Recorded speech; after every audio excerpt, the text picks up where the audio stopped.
Spence team, we're going to stand together and fight this disease.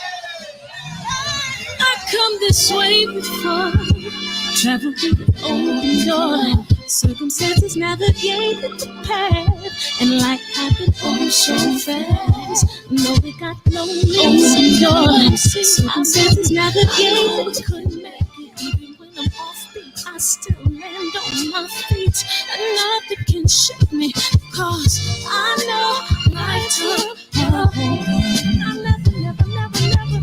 This is where I am destined to be.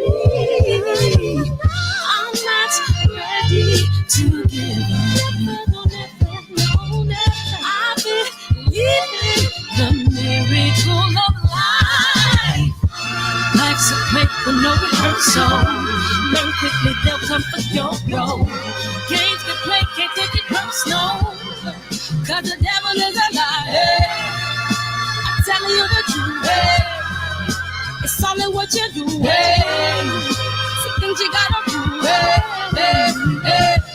It's fight for millions. Take a second, see the blessing in it. But much expected, much is given. One to make the living, now I'm giving back to children. Never let the power come first before your happiness. Yes, you can be the best if you go the distance. Mix a little sweat with your persistence. You know that the best things are never instant. Just shine, let us see your brilliance. Get up, open up your eyes now. It's the moment of truth. No backing down. We're bringing it to life. Oh, for the children, it's a given. You gotta give it, be a blessing. This my personal statement. Run the game like I'm aces. Learn and develop patience. Determined to be the greatest. Yeah, bobbing and weaving. They changing up like the seasons. Indigenous to the grind. So I do it for all my people. Jabbing the competition. Back up against the ropes. You fighting for recognition. I'm fighting just to promote equality where we lack it. Or cancer slowing our road. I'm confident we'll make it. We focus on common goals. Yeah. Give back, give love, give something away. Never give up, stand tall to fight another day. 2 toes, 2 feet, I stand on the ground. I'm going back soon and fight this final round. Life's a play for no rehearsal. Learn quickly, they'll come for your role. Can't get play, can't take it personal. Cause the devil is a lie. Telling you the truth, hey. It's all in what you do, hey. Some things you gotta do, hey.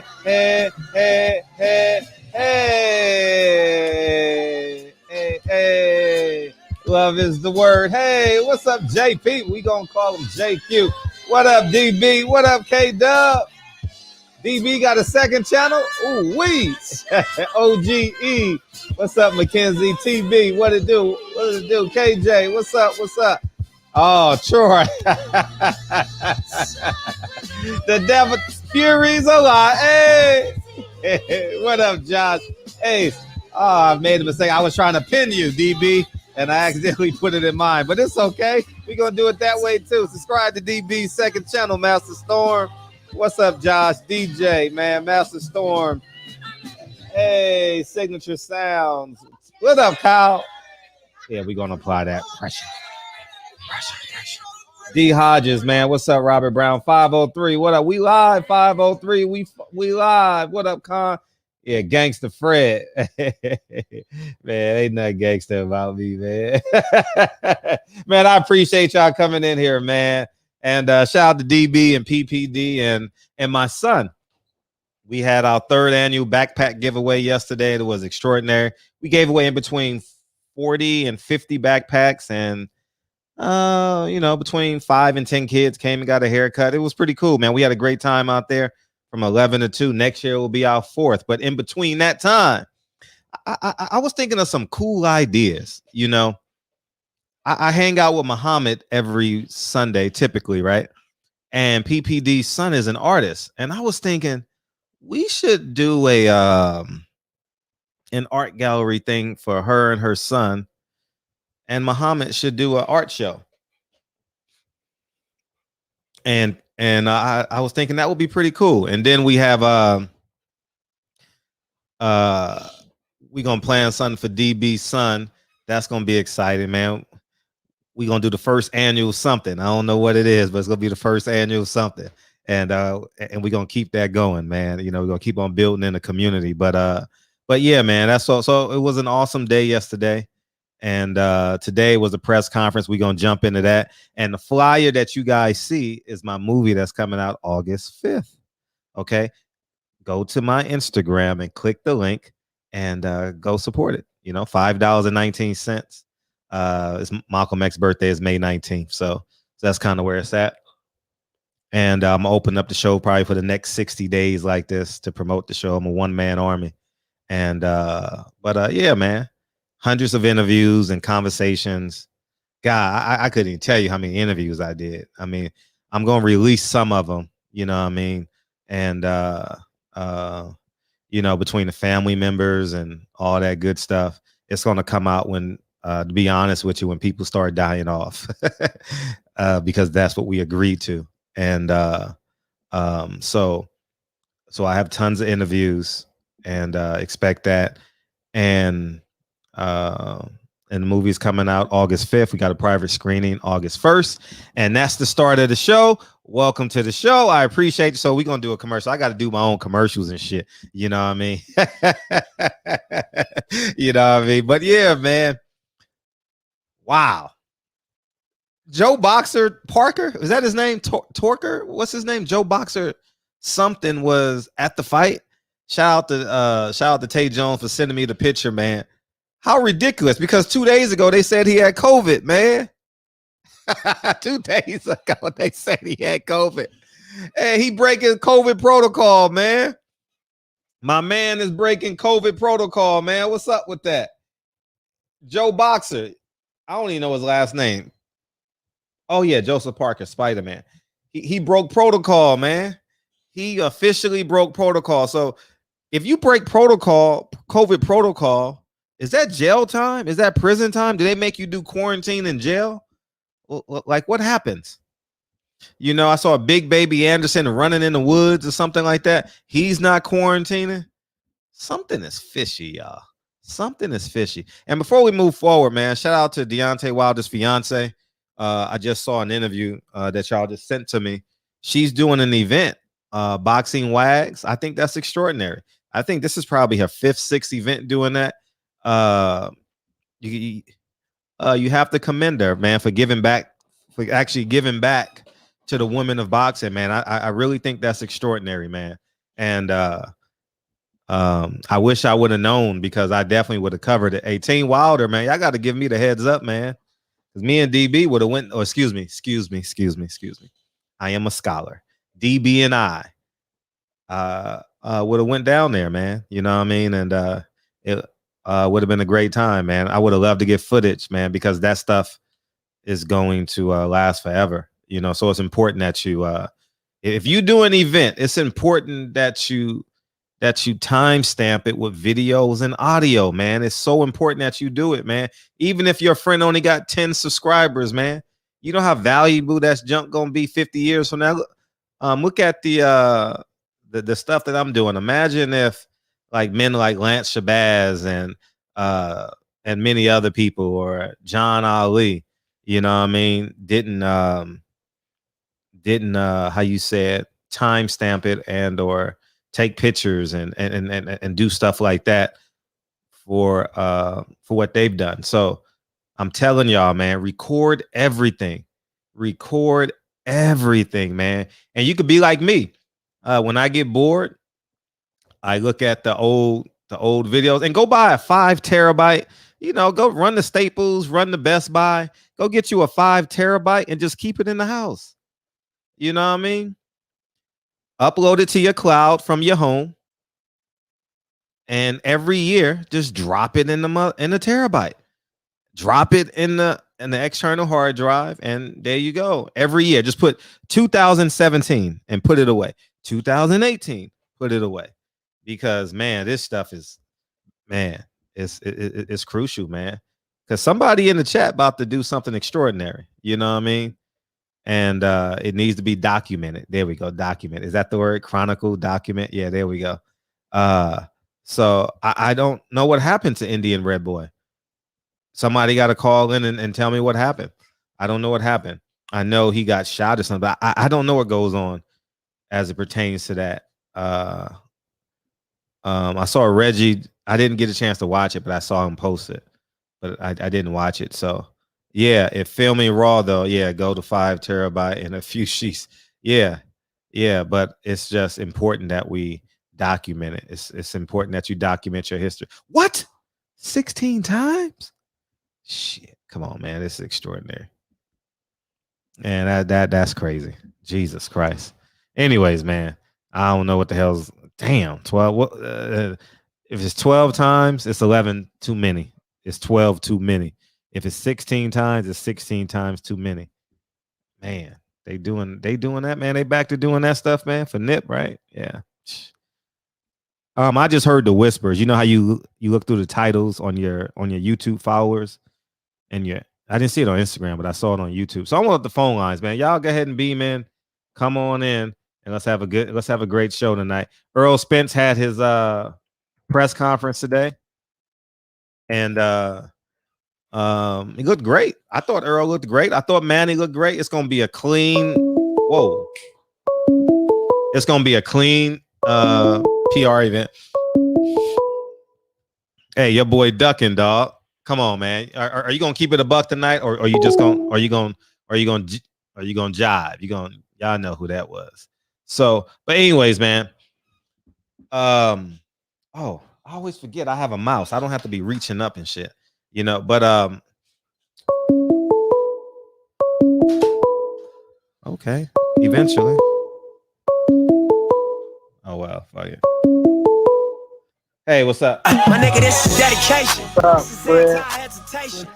Fred? Hey, what's up? Fred, I know your first inclination is to clown Fury, right? That's only human nature. You know, you support Deontay Wilder. But you have to understand, Fury and Wilder have a lot in common. You know what that is? They're both clowns. Fury's a white clown. Deontay's a black one. They're both holding up the heavyweight division. And they both fucked over AJ. And you know who the only adult in this whole thing is? AJ. AJ's progressing his career. He's fighting, you know, quality opposition while these guys are in the playground fighting each other. Bullshit. Oh, you're an AJ fan. He's the only adult in this whole thing, man. So you see it, right? No, I don't see it. When you see a person moving towards a third fight, is that kiddish or mannish? Well, I see. No. I just asked the question. Is it you got A or B? Is that kiddish or mannish? Well, here's the thing. No. I will accept a explanation after the answer. Is it kiddish or mannish? It's managed. Okay.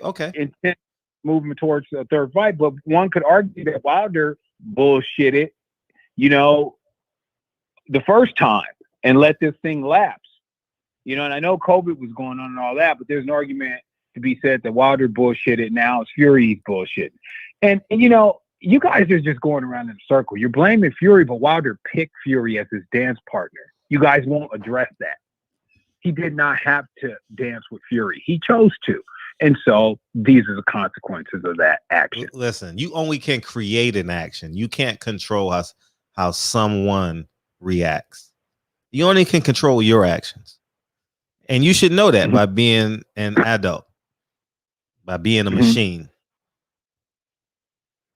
Mm-hmm. By the way, what's your first name, by the way? Would you like to know, Fred? Super Coon. That's my first name. That's the name you guys gave me.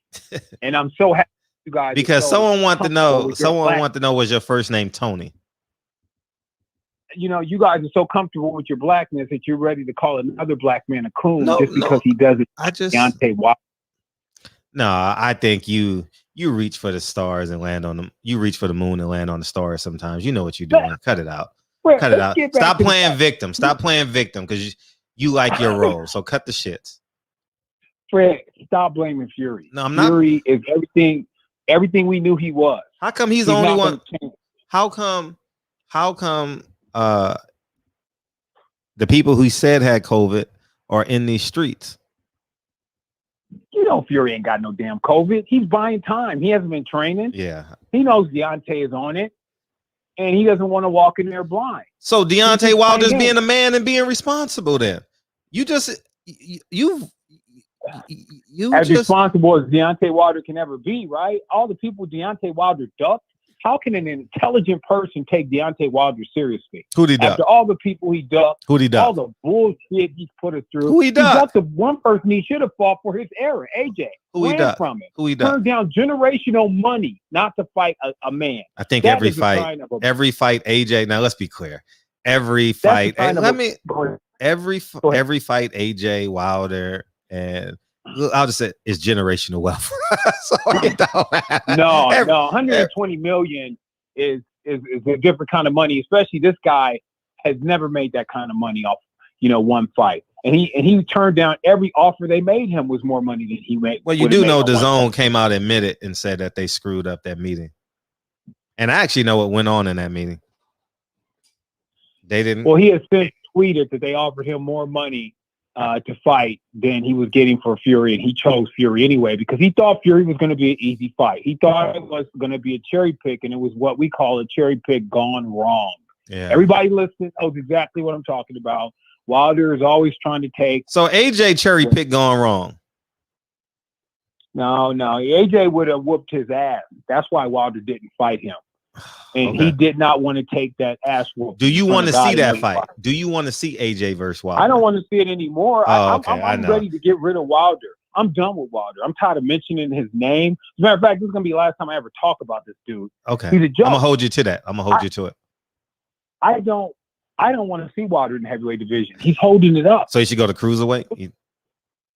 He should just go dig a hole for him. If I got my ass whooped, Dig by a white hole. boy during Black Go bury Listen, yourself. if I That's what got- Jay-Z said. Listen, if I got my ass whooped by a white boy during Black History Month, I would dig a fucking hole and bury myself. Yes, that is correct. You heard me. Mm. So, Okay? so how So about he when can he go beats over. Fury on White History Month, which is the other 11 months? How would that I make don't you think feel? he can whoop Fury. I don't think he can whoop Fury. Fury, he always needs a tune-up fight or two, but when he's on, he's on. And I don't think Wilder can whoop Fury, and I don't think anybody does. He got lucky in the first fight and knocked Fury out. I gave him the first fight. He did knock Fury out. I don't give a fuck what nobody says. That was a ridiculously long count. You really Okay? a fan. But the second fight, he got his fucking ass mopped up. Mm. So right now, it's 1-1, but Fury got the real best of him. Because I did give him the first fight. I don't think it was a draw. But having said that, I don't think he can whoop Fury. Fury's got his number, and he's going to do the same shit when he gets amped up and ready to go. He's a dope addict. You know you can't trust these fucking dope addicts, man. Come on. So anyway, I I appreciate just you want to go calling in now. away. Mhm. I want boxing to come back. I want Wilder to go away, Fury to go away. I want real boxing to come back. Okay. All right, and- but I'm going to open up the floor and let you guys go at it and excoriate all the people who don't like Wilder, right? That's what this show's about, Fred. uh-huh. Is that what this show's about? It's actually wherever the callers take it. I just put the title so we have some structure. But I go wherever y'all lead the show. No big All right, deal. brother. You know, I love you and respect you a lot, Fred, despite, I don't know how to take that. Despite your Wilder position. And Yeah, because brother. I mean, you actually, you know what you should do? Get a job at ESPN. They'll hire you. All you gotta do is say I hate Wilder. Yeah, if you say I hate Wilder, they'll hire you for sure. Okay. It was the headphones. I just want to say one Yes. thing before I go, Fred. I just want to say one thing before I go. Why do people hate Wilder? You need to answer that question yourself when you're alone, not on your show. No, let's answer it when you're now. looking in the mirror. What? Let's answer it now. Why not? I don't need to think about They it. hate him because he's been fucking up with both hands, dude. He's The last You what? asked a question. You didn't. 5 years. Oh, you didn't even. Oh, you didn't want an answer. You just wanted to say what you. Oh, okay. Go ahead. Why do you think they hate Go ahead. Because he did more with less. They've been fighting since they were 8, 9 years old, making weight. These guys been making weight for 20 years. Deontay Wilder has never made weight and became a bronze medalist and became a gold medalist. You know what I mean? In 18 months, he became a bronze medalist.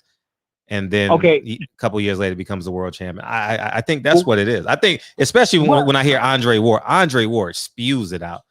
You know, is this Andre Ward, by the way? Are you Andre Ward? Look, Andre Ward's a gold medalist. Mark Breeden was a gold medalist. Deontay Wilder's a bronze medalist. That's like he almost did medal. That's like being a third best fighter. That's like being don't even medal. You barely got a medal. You got gold standing in front. You got silver behind him. Bronze is way out in the bleachers, waiting to get his damn medal. You know what bronze really is? The third best fighter in the world. Okay. And then he stole Joe Lewis's name. He didn't steal Joe it. Lewis was a bronze. That's bomber. from his city. You don't steal another boxer's name. Bronze bomber. How many sugars do you know? But still, how many LT grades you know? Ray Robinson, Sugar Ray Leonard. You just don't like the man. You just don't like the man. He misappropriated Joe Lewis's name, and that's just something you don't. So how about Sugar?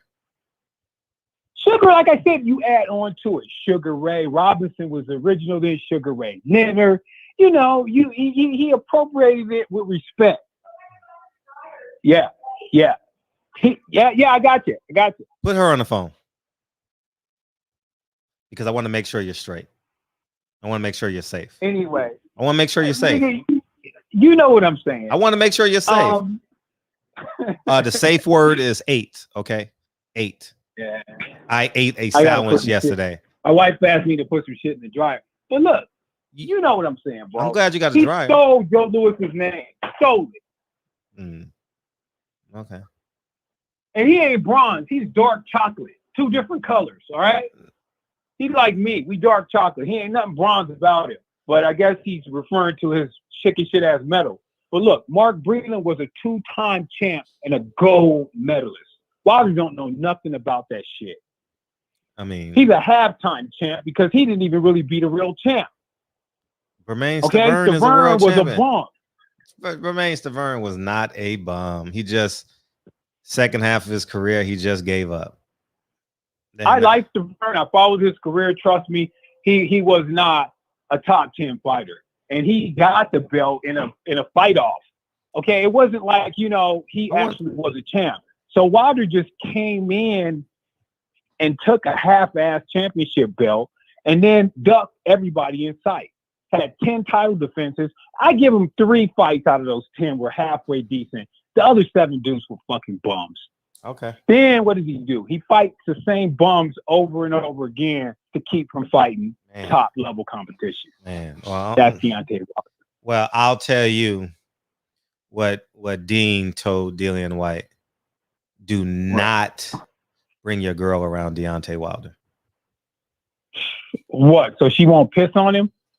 There's a lot of sisters out there that can't stand Deontay Wilder, bro. Deontay Wilder is not as popular as you think he is. I mean, he's not. Well, I mean, he sells. So, I mean, he ain't gonna sell no more. Once he gets his ass whooped again, he'll still have a fan base. Oh, he'll still have a fan base. He can get 10,000. He'll have a fanboy base. Man, what did Wilder do to you? God damn. This is venom coming out of it. He didn't stick his nutsack in my mouth like he did all the rest of you niggas. Oh, all right? Man. Come on, man. Y'all need to spit his sack out of your fucking mouth. Okay. Wilder is not all that, bro. He's a joke to a lot of black people. He's an embarrassment. You know who Clarence Thomas is? The Supreme Court Justice? I don't know. More embarrassing. Look him up. He's more embarrassing to the black race than Clarence Thomas. Oh, man. And that's pretty shameful. Okay. I have no respect for the brother. I can't even hold my head up when he was champ. Yeah, and you're the gold standard. What's that? And you're the gold standard. Like I said, I'm a real black man, man. I'm no different from any other real black man walking around. Just because we're not going to kiss Deontay Wilder's ass. I didn't ask you to kiss. I just think being disrespectful is different than disagreeing. Well, I'm one of them brothers. I can beat his ass. I could actually beat his motherfucking ass. I'll set that up for you. Okay. Yeah, you we already tried that. And No, we didn't. You motherfuckers never called me. No, so. I'll set that up for you. Dude, I'm a black girl. When I'm out working out, like I said, I just stand on the corner and run in place and motherfuckers just crowd around me. I'm a phenomenon, motherfucker. You better hope I never get in the ring. That's what you better hope. No, because it's going to be easy work and it's going to be a short night. And I'm going to tell every opponent, when you get in the ring with me, you pissed your motherfucking life away, nigga. Oh, jeez. Believe that shit. Dun, dun, dun, dun. The difference between me beating your ass, dun, dun, dun, dun. I'm going to fucking enjoy it. Dun, dun, dun, dun. I'm going to enjoy it. Dun, dun, dun, dun. And on that note, Fred, peace, love, I'm out. Peace. D-Trek Morgan, Tyson Fury repeating what he did to Vlad too. Wilder mess around, we get Wilder white.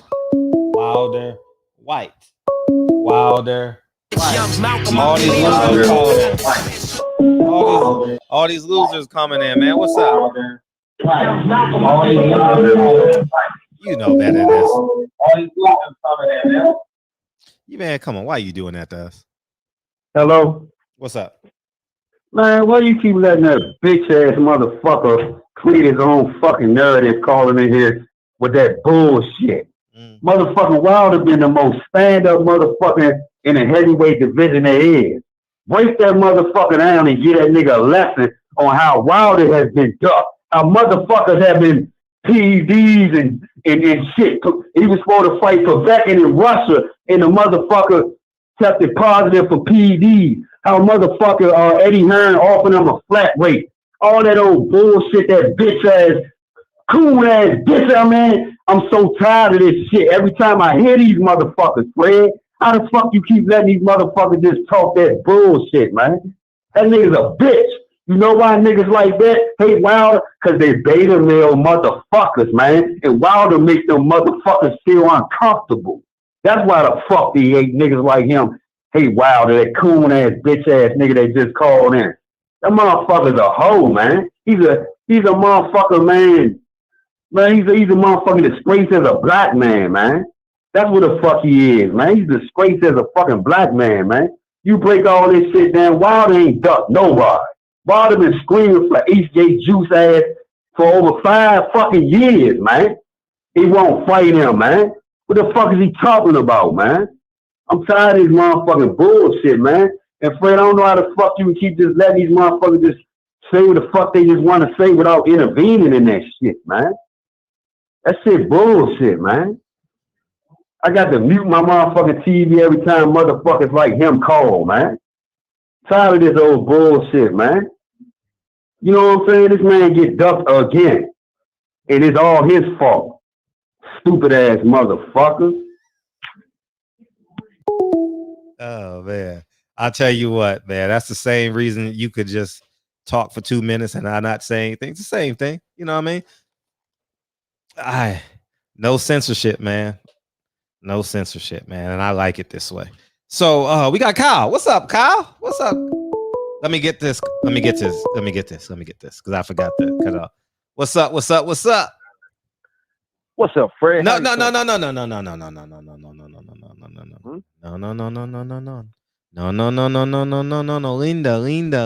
Linda. Listen, Linda. Friday night? Do you remember Friday night? Your favorite fighter? Oh, come on, Fred. All your right, favorite fighter? Your favorite fighter? Listen, Linda. Listen, Leo.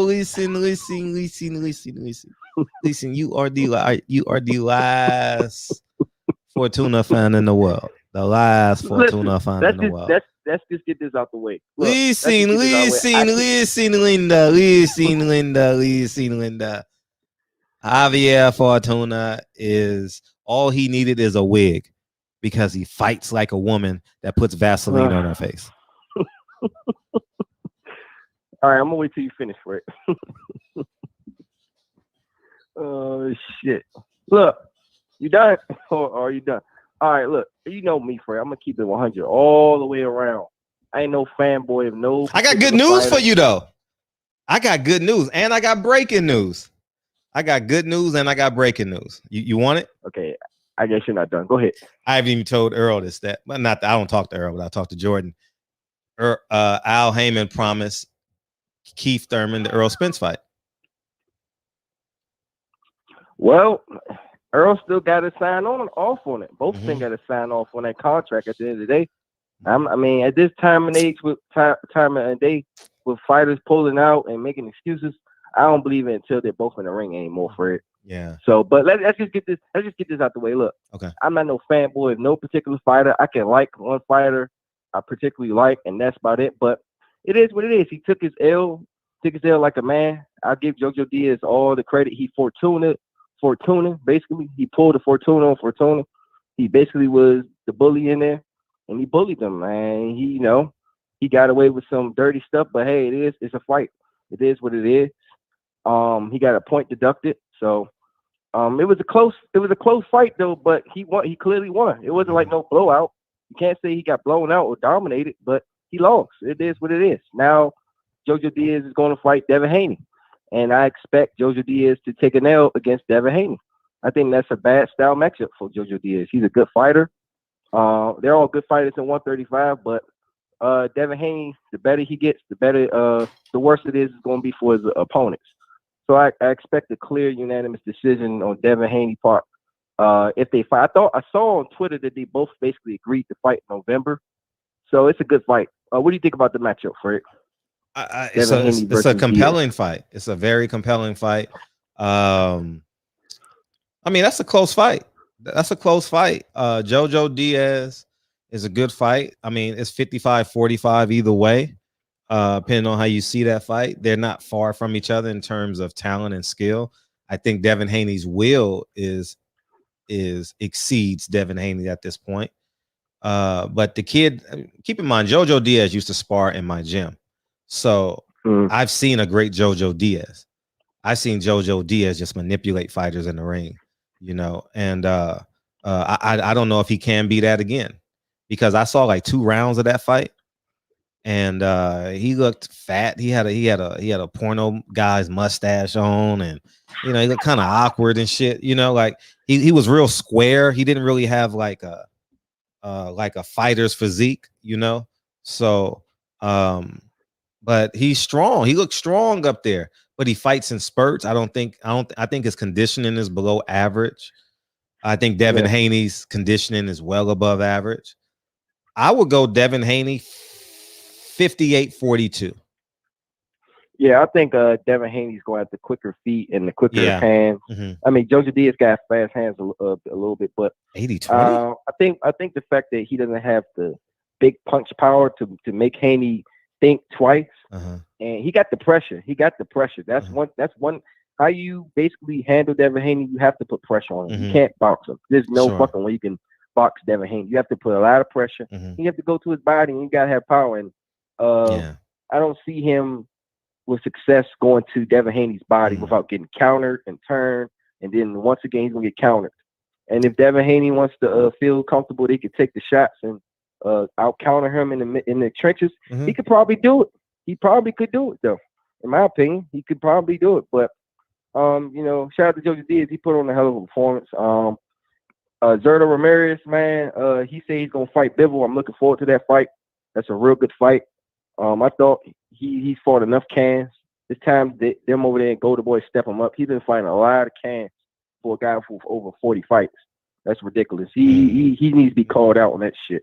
Him and Jaime Mugid, they gotta be called out. These are former world champs, and they keep fighting tune-ups at the tune-up. Tank don't even have that many fights as those guys do, and he gets the shit he gets. These guys don't get no type of shit, and they've got a lot of cans on the record, and they're former world champions. That's despicable, man. They gotta get shitted on for that. But hopefully he do fight Bivol. That's a good fight. Like heavyweight. I'm really looking forward to that. I gotta talk to you about this whole, because I'm tired of seeing these people over here that's behind the desk that's reporting and boxing. They can go from network to network. Like Kate Abdo, she and what's his name, Eric Morales. Both of them are from different companies, but yet they're on Fox Deportes or Fox Sports doing commentating gigs, and one is on ESPN Deportes, and the other one is on DAZN now. I don't get it, Fred. How do these people who are not the talent in boxing have the flexibility to go from different networks, but the fighters who are the talent, who are the people who we watch, don't? I don't get it. They should have the flexibility to go with it wherever they want. Regis and Mikey have the flexibility, and look, they're about to fight on DAZN and get a big bag for it. I don't get why these fighters don't put it in their contract before they sign. I want to have flexibility on any network. I want to be a network free agent. Oh, like they Devin do have Haney. flexibility. Now, let's get this clear.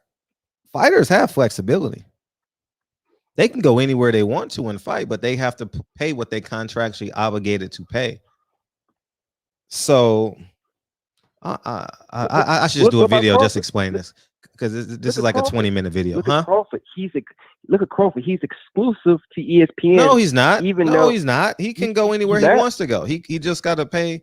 He's got to pay whatever is in his contract. There's no union in boxing. He's not obligated to nothing. Interesting. No union. Yeah, you're right. There's no union in the Muhammad Ali Act. What does the Muhammad Ali Act protect? Like, well, the manager and the promoter can't be the same. Can't be the same, right. Basically. And but yeah, so I'll do a video on this. I'll do a video on it. Hold me accountable by the end of the week. That'd be great, because I'm tired of seeing these people who they're not talent. They're not the talent. I don't give a fuck about Eric Morales at this point right now behind the desk, or Kate Abdo, or none of these people. And Brian, what's his name? Brian Kenny, who can go from three different Kenny networks. Was there? Brian Kenny was there. No, you know he commentated on FS1 before a couple times. He does. And then he did DAZN. Mm-hmm. So I'm tired of that shit. Like, I want to see Andrade over on Showtime fighting Charlo, or David Benavidez fighting Canelo on DAZN. That's what I want to see. It should be like other sports, man. Mm-hmm. Like, have a season with the best versus the best, and then the absolute best at the end of the year fight. The best versus the best, and then at the end of the year fight, and then we see who's the best. Fans don't have enough courage to make that happen. Boxing fans aren't courageous enough to make that happen. Trust me, because it's easy. You need that. You know, Clarissa Shields, that PFL, they need to have that format where it's like a season that good fighters fight each other, then the best fight each other, and then at the end, then the absolute whoever came out on top fight each other. That's what they need. Yeah. And I get what you're saying. They don't have, the fans don't. Yeah, it's too many fanboys of networks now. That's the. I can't believe there's actually people who are fanboys of networks or managers now. It's unbelievable right now. But that's what they need, because when we had tournaments like with Josh Taylor and Regis Program and them people, they became bigger names in the sense, and they became much more legit. And that's what we need. But then you got people like Floyd, who, or not just him, but Floyd, who want to protect their assets. And it's a business. I get it. But at the end of the day, you make the best fights, you get the biggest money. But that's my call for it. Before I get off, got to shout out, I got to shout them out. Devin Haney, Shakur Stevenson, Deontay Wilder. Hey, Earl Spence, man, I saw that press conference. Hey, man, you did your thing, man. Hey, shout out to Manny Pacquiao, man, especially him, for giving you an opportunity to take that torch and run with it and be the real pound-for-pound king. I appreciate Manny Pacquiao for taking this fight. But he's going to get knocked out in the late rounds. I expect Spence to look great late. The early rounds is going to be tough for him. And, of course, I got to shout out Deontay Wilder, man. Stay on Tyson Fury's head. That motherfucker cannot get away. He must pay. His karma is coming. No cheater like him can't get away from this shit. Fans, we need to stay on his ass. This is despicable. Tyson Fury is the greatest cheater I've ever seen in my life, and that is not a compliment at all. Trust and believe that. And I'm out. Appreciate you. Appreciate you. What's up, Kyle? What up? Big Fred, what's happening, man? What's going on? How you feel? Oh, man, we all good. We all good. 1 second. DB want to call in. 1 second. What's up, DB? DB? Hey. Yes. Yeah. Is Kyle still on? Kyle just came on right now. Yeah, go ahead. Okay, go ahead. Kyle, go on and cook. What's up, DB? Oh, slow motion, man. Just feeling good. Man, good day. Beautiful Sunday. great show last night, man. Yes, you had a great show last night, brother. No. We had a great show last night, man. Yeah. It was fun. We're gonna revisit some of those topics this evening. Hey, DJ said he got a bone to pick with you too. He called me today, so he said either he gonna try to get into this chat or he gonna see you on my show later. Okay. I think I know what it is, but yeah. You know what it is. O'Malley. Yeah. Hey, real quick, look, y'all can tell me what y'all think about this, and then we can go back to that. Press conference today, it was uneventful. It was just, I don't even know if it was informational. It wasn't a great selling point. You know, Errol is Errol. He's mild-mannered. He's honest, candid. And Manny Pacquiao has been in this game for, we say 25 years or so. But Manny Pacquiao didn't do much to sell this fight. I think it's his job, right? If he's supposed to be the cash cow, the same like Canelo, the same like the Anthony Joshua's, whoever is the cash cow or the so-called A side, that's supposed to be the person leading the dance, right?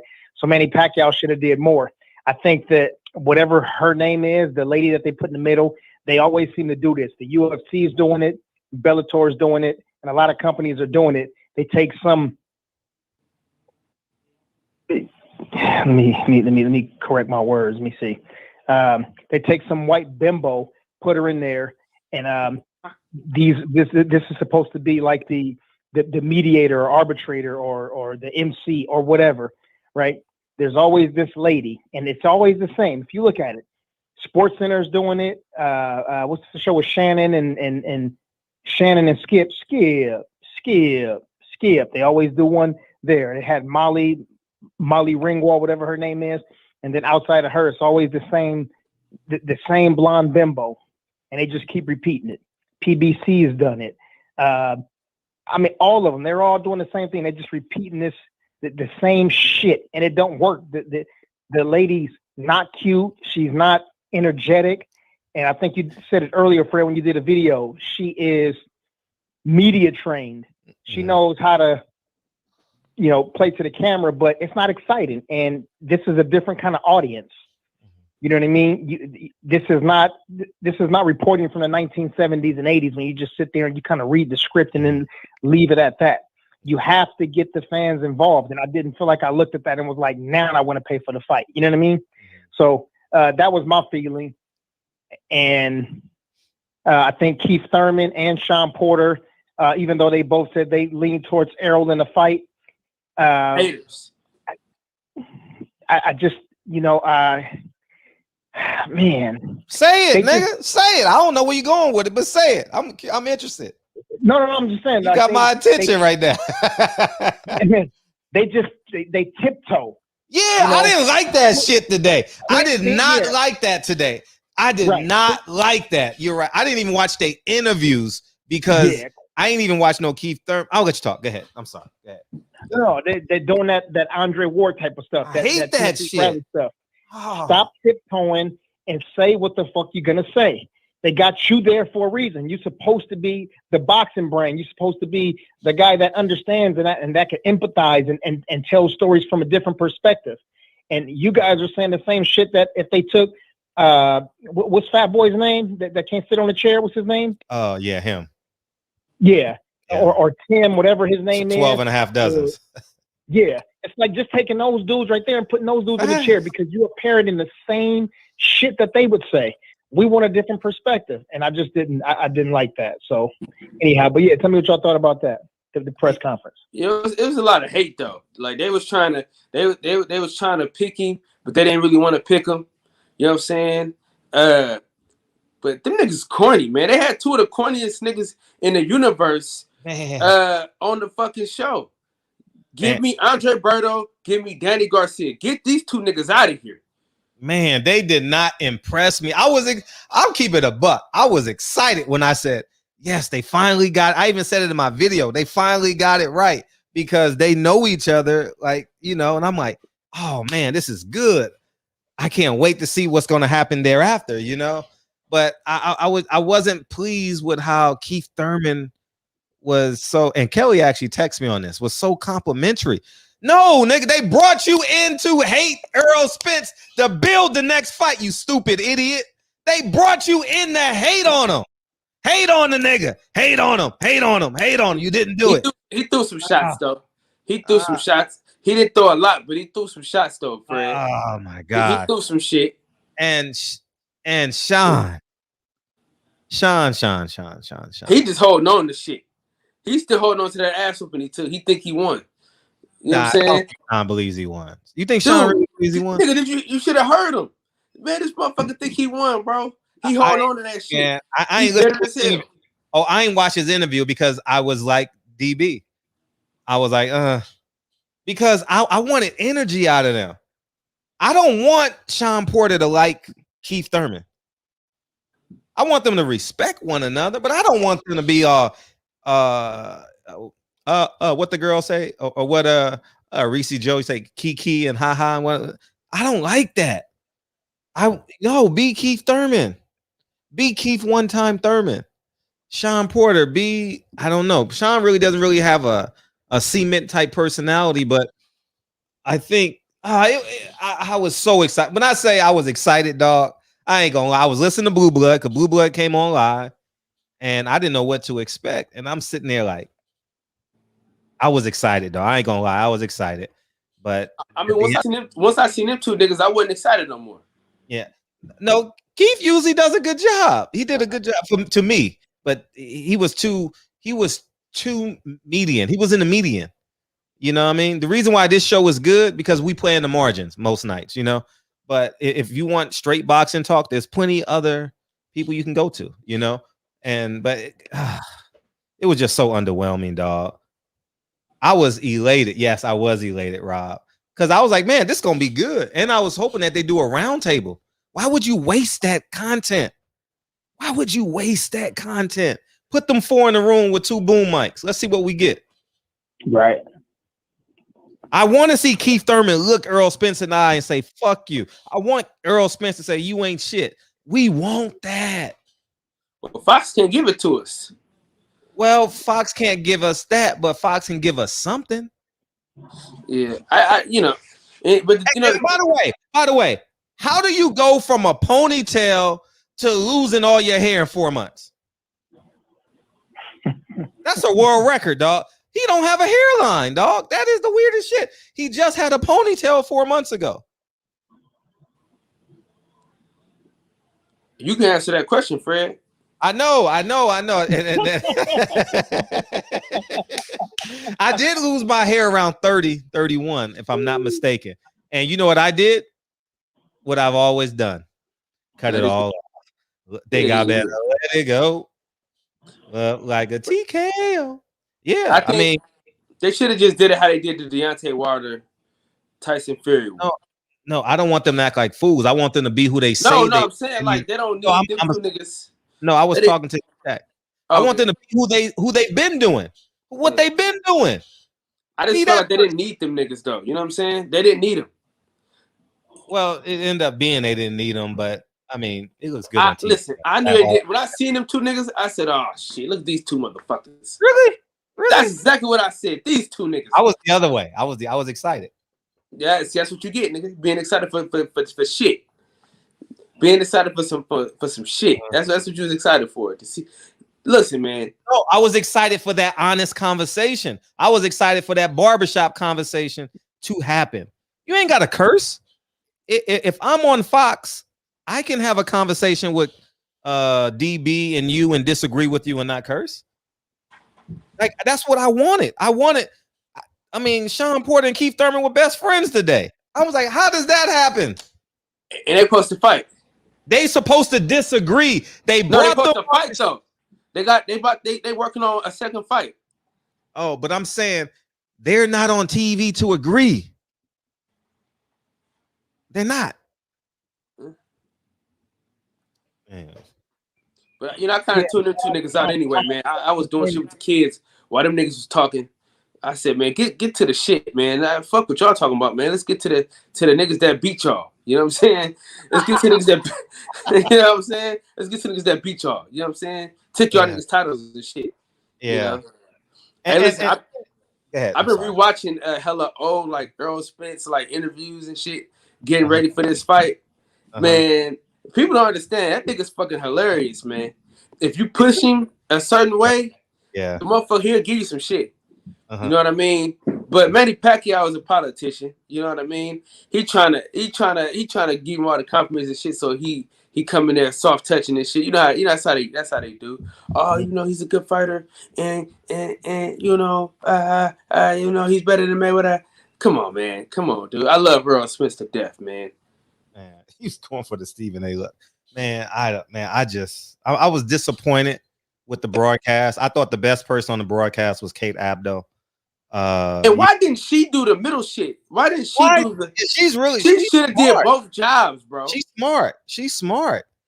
You know why? She has a sports acumen because she does soccer, she does other sports. So I'm guessing that she can maneuver in a man's locker. With the sports though, and she know boxing. You could tell she watches. Yeah, boxing. You can tell she knows boxing. You could tell she watches boxing. She fuck with this white girl was stuttering and shit. You know what I mean? And then what pissed me off at the top of the interview, she said, "How was the fight with Mikey Garcia?" No, it's Danny Garcia. God damn! I'm like, dude, it's on the cue cards. Danny Garcia, not Mikey Garcia. Man, Hey, Fred. You know they all look alike. Yeah, they all look alike. I'm like, it was Danny Garcia, not Mikey Garcia. God damn. And that's when they come to the barbershop to get interviews and questions that nobody else will or can ask. Right, DB. You're right. I mean, it was just beside, man. God. Hey, Fred. Yes. You know, the best thing that ever happened to boxing was the barbershop. And then the franchise of the barbershop, the boxing section. I mean, you know what I'm saying? You see barber chairs all through this bitch, man. You know what I mean? I respect that. You know, what a fucking time to be alive if you're a YouTuber. You know what I mean? Hey, Fred. Yes. The shit that don't make no sense to me is, can we get some people with some charisma?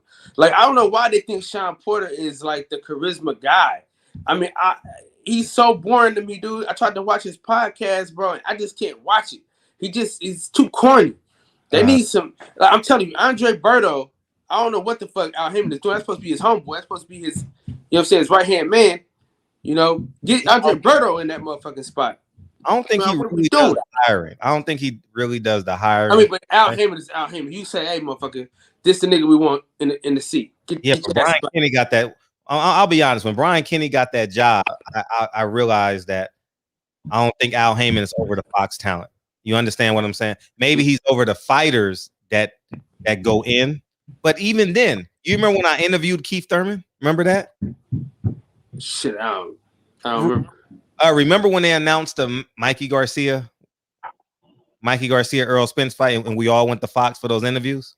I mean, that was a while ago, man. Yeah, it was a while ago. Yeah. It was like 4 Novembers ago. Anyways, they were all doing interviews that day. Because remember when I interviewed that 30-minute interview with Keith Thurman? Remember? Man, I gotta look at that, man. Anyways, the reason why my interview was so long was because they were doing talent interviews. You understand? They were all being interviewed for those positions. Oh, okay. Right. So you had Sean was being interviewed. You had Berto, because Berto actually walked by us. I don't know if you saw in the interview, Berto actually walked by us because he was doing makeup in the room next door. And then you had and Keith was just waiting. And I think he even said it. I can't recall if it was on camera or off camera. But yeah, so I guess Sean Porter woed them enough because he corny as a motherfucker. You know, I mean, that's what it is.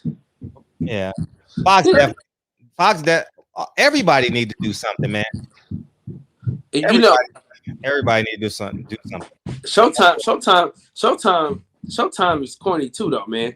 Only person I look forward to seeing is Brian Custer. You know what I mean? Brian Custer's cool. When you get him into the shop, man, he said, all you gotta do is call him, man. Oh yeah. I mean, when you look at his schedule, and you see his schedule, because if I call him, he gonna say yes, man. That motherfucker everywhere. He did the big 3 this weekend. He did, man. Let him go home to his family, man. Yeah, man. grinding, dog. I mean, he a great fucking guy, man. You know what I mean? I mean, he's just a good fucking dude. You know what I'm saying? Dude, he take his time and just chop it up with niggas. You know what I mean? Like the nigga could be in a rush and the nigga just be like, all right, fuck all that. What's up, man? What's going on, man? Yeah. Like the motherfucker talked to me and DJ for like 15 minutes. Oh, did he? Right after the show and shit. Wow, that's dope. Yeah, dog. He was chopping. I mean, you know what I'm saying, it's Fred. So, I always lead with that. You know what I mean? I listen. Anytime. Oh, fuck it. Listen, my black privilege. I'm starting to use that shit a lot lately. Only a handful of niggas that won't fuck with me. You know them. Was it? I know who they are. So. Yeah. Listen, those are probably the only two that won't fuck with me. The Wards and the Porters. So. But listen, I ain't really fucking with them right now anyway. Well, I ain't fucking with them at all. You know what I'm saying? If it was up to me, you already know what I would have done. Nigga, you should have fell up. You should have fell maybe the Charlos now too. Maybe the Charlos. Add them to the thing too. Yeah, they ain't fucking with you either, huh? Nah, probably not. I ain't got a name drop with Bud and them, so we good on that. And the Crawford. That's for them. We got an ADB. We got a hit list, dog. hey, dog. For real. Listen. Hey, listen. You can forget about that. Hey. Oh my God. You can forget about that. You know what I'm saying? That's over with. You know what I mean? But yeah, I name drop like a motherfucker, bro. Listen, you remember at the weigh-in, nigga, I said, you know what, man? That motherfucker, Fred talk about this nigga all the time. That's my dude. I love him. So I'm like, he talks about the nigga all the time. I seen this nigga coming on all his videos and shit. I said, you know what? I got something for his ass. You know what I mean? Called up Fred. Say, man, somebody want to talk to you, man. Bang. Yeah. Change the whole temperature. What up? Yeah. Change the whole temperature, man. Yeah. You know what I mean? So yeah, I've used it. I'm name dropping for sure. You know what I mean? My guy in real life. Yeah. I couldn't name drop with Atlanta Ellaby. You know what I'm saying? You should have and see how he responded. That's some sucker shit that he won't interview with you, but he'll talk to Ellie and him. That's some weak shit though. I'm gonna tell him about that. I'm like, dog, like you got to treat these black media. The reason why these white media outlets right now, in terms of viewership, are bigger is because we go to them. It's really that easy. Yeah. But see, the real content comes from the players, man.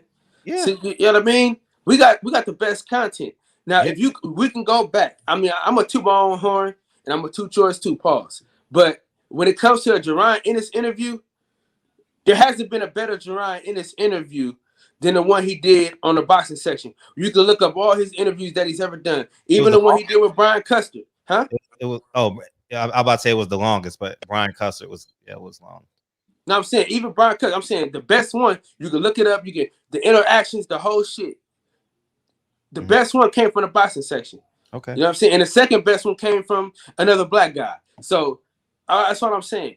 The best Earl Spence interview we got to date in the history of his career was here. Came from a nigga named Fred. You know what I'm saying? Mm-hmm. And DB, of course, you can't have one without the other. You know what I'm saying? DB goes without saying. DB is the reason why every chat is lit. You know what I mean? But DB for sure. But what I'm saying is the platform. You feel what I'm saying? The boxing scene for quoting my shit earlier too. Oh yeah. I saw that shit. What was it? I saw it. What was it? I thought of you today about the Bob Arum shit, right? Yeah. They did when I asked EJ about the about Jerron Ennis. Yeah. No, not that one. It was another one they asked. It was from our interview. Oh, about the him being 75-80%. Oh yeah, that was a big topic of conversation too. Yeah, man. Shout out to y'all for getting to that Bob Arum interview though, because they've been quoting a lot of y'all shit too. They ain't been dropping y'all names and shit in it neither.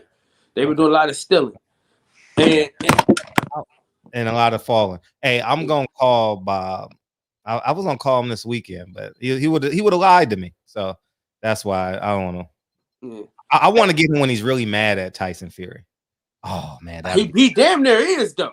I know he low key is. I know he might be low key mad as a motherfucker. You think about this: all that money he had already. It's like, nigga, I'm 2 weeks away from becoming even richer. And you just fucked that up. Now I gotta wait even longer to get this money. Then he already paid people to do certain shit already. You know what I'm saying? For that event. So he gonna have to still gotta pay up. You know what I mean? Yeah. So yeah, Tyson Fury fucked him over. But Tyson Fury full of shit, man. He's a real piece of dog shit. And I got Art Man working on a shirt for me right now, man. That will be for sale shortly. You know what I mean? Cause I fucking hate Tyson. He's a piece of shit. A piece of shit bitch. Yeah, he's Tyson Fury. Hey, and one thing I gotta tell you this before I go, because I've been on for a minute. And who gives a fuck? I might stay on a little longer. But this super cool motherfucker, man. We don't even need to mention him, say his name. When he get on the phone with Fred, we just put tomatoes in the chat and leave it at that, bro. Because anybody that claim that they buff is a motherfucker and they do all this shit, they can beat everybody's ass, that don't get on camera, it's fake news. You know what I'm saying? All that tough shit, all that tough talk. You know what I'm saying? Say what you want about H Money. That motherfucker show his face though. You know what I mean? He might say some shit that none of us agree with, but he show his face. This motherfucker says all this shit, but we never seen him before. We don't even know if that's his real number. You know what I mean? He always talking this black shit, but the first chance he get to talk about Deontay Wilder, he shit on him. You know what I'm saying? So fuck him too. Piece of shit, bitch. You and Tyson Fury and AJ too. Then go to England with that bullshit. Mark ass nigga. You know what I'm saying? I hate a nigga like that. And I just hope and I pray that somehow, some way, that Drew Tight can bump into this nigga. That's my hope. That's my prayer. I'm just hoping that Drew Tight can just bump into this nigga one day and just sock the dog shit out of him. You know what I'm saying? And we got your bail money, Drew. You know what I'm saying? We got your bail money. You know what I mean? We're going to bail you out because he's going to press charges. We'll bail you out. But I just want him to get punched. This motherfucker get on my nerves, dude.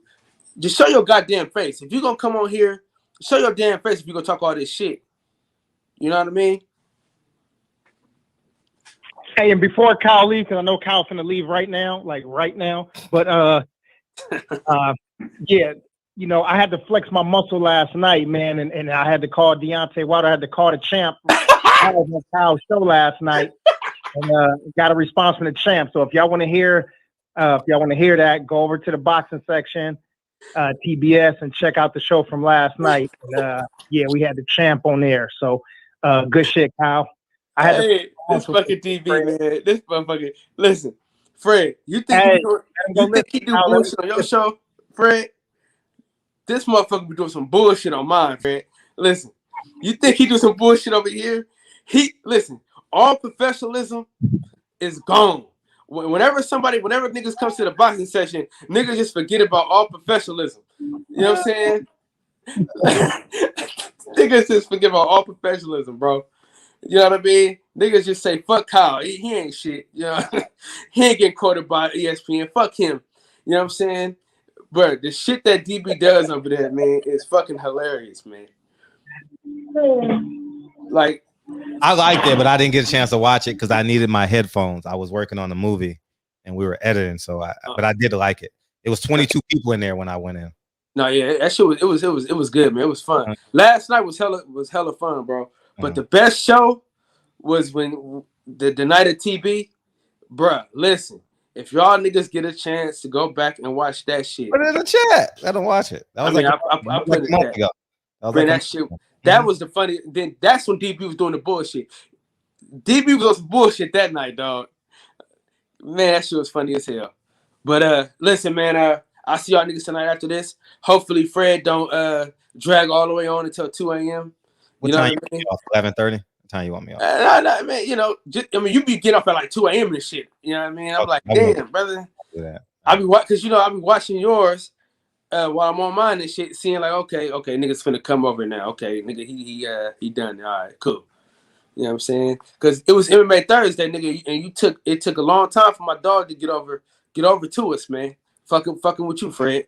You know what I mean? On Thursdays, you gotta cut this shit short on Thursdays, man.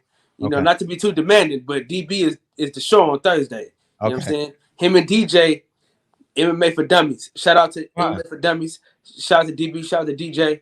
But on a serious note, Fred, man, I appreciate you, man, for always holding it down.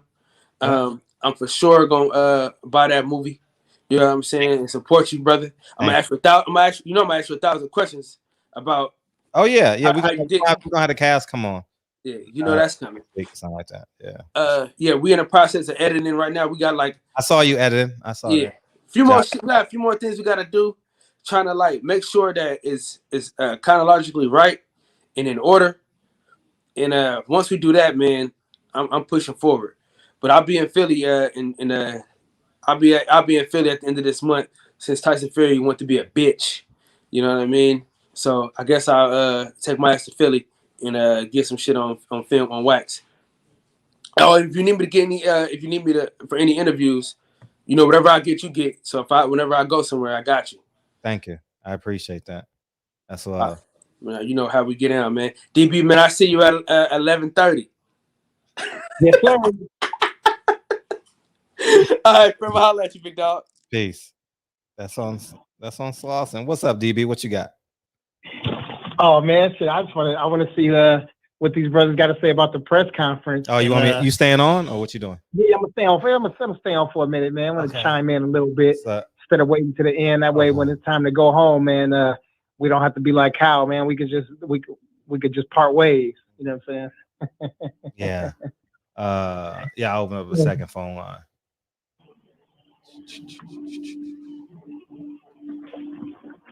And then hopefully DJ's still in the chat. I know he's probably working. You know what I'm saying? Shout out to the third. But if DJ ain't working, yeah, he can come on, man. We can and recap this MMA card from last night. Oh yeah, it was.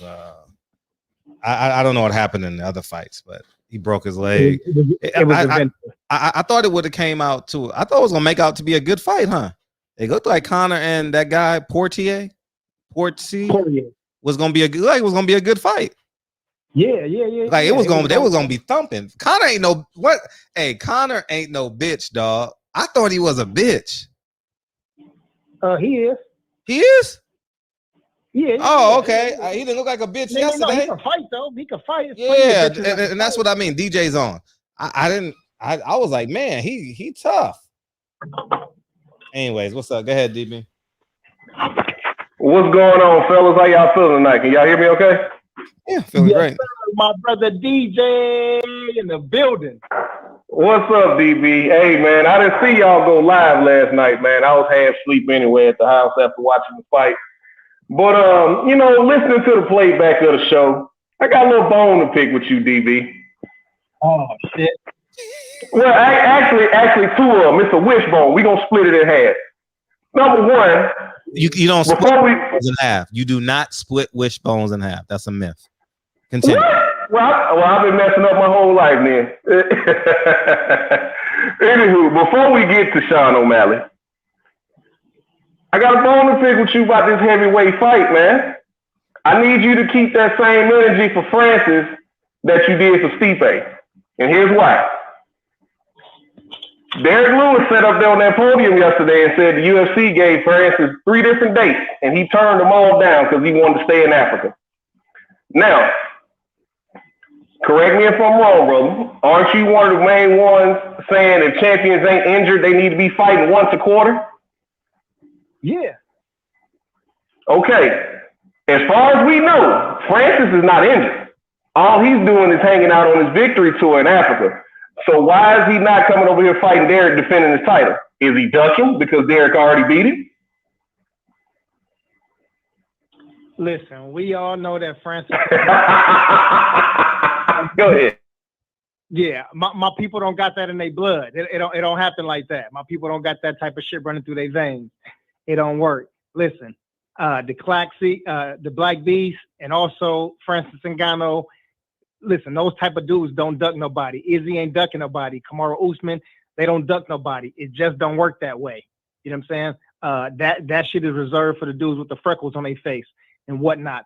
But he is in Africa, and he was here for a long time. And how many fights did it take for him to finally get to Stipe before Stipe actually said, yeah? How many times did Francis fight? What, 3 or 4? Yeah, 4 times, right? And he was pretty active. Correct. Now he was knocking everybody out in the first round, and the fights didn't go no longer than a minute or so. But he was here and he was doing camps and he was getting ready, so he did his part. And all he's saying is, listen, let me go over there and let me get this belt to my people and get my gym up. And he said September was cool. He said as long as everything is all right, September will be cool, or October. But he said I prefer October, but yeah, September will do too. And Dana wanted early September, and he said late September. And he like, you know what? I'm not going to play these games with you. So shout out to Francis Ngannou for stepping up to keeping Dana White in his fucking place. You know what I'm saying? I'm the talent, and this is what I'm the champ. I'm the heavyweight champion of the world. I'm the baddest man on the planet. So I said I'm going to fight you in 3 or 4 months. So yeah, let's do that. And in a full camp, I mean, you got to think about it too. He did lose to Black Beast, so he does have to have a full camp, right? So yeah, that makes sense. I mean, right now is what, July, August, September, 2 months away, 2.5 months. That sounds about right to me. Now, if he said he didn't want to fight him at all, or he was talking about some 2022 shit, then I got to look back and I got to, you know what I'm saying? I got to jump on his in his DMs and email him and shit and ask him what the hell was going on. But that didn't happen, But listen, let's rejoice and celebrate the good stuff. You know what I'm saying? H-Town's own, the Black Beast, the man with the record for knockouts at heavyweight and tied for knockouts in the most knockouts in UFC history. Exciting. And like he's the people's champ too. You know what I'm saying?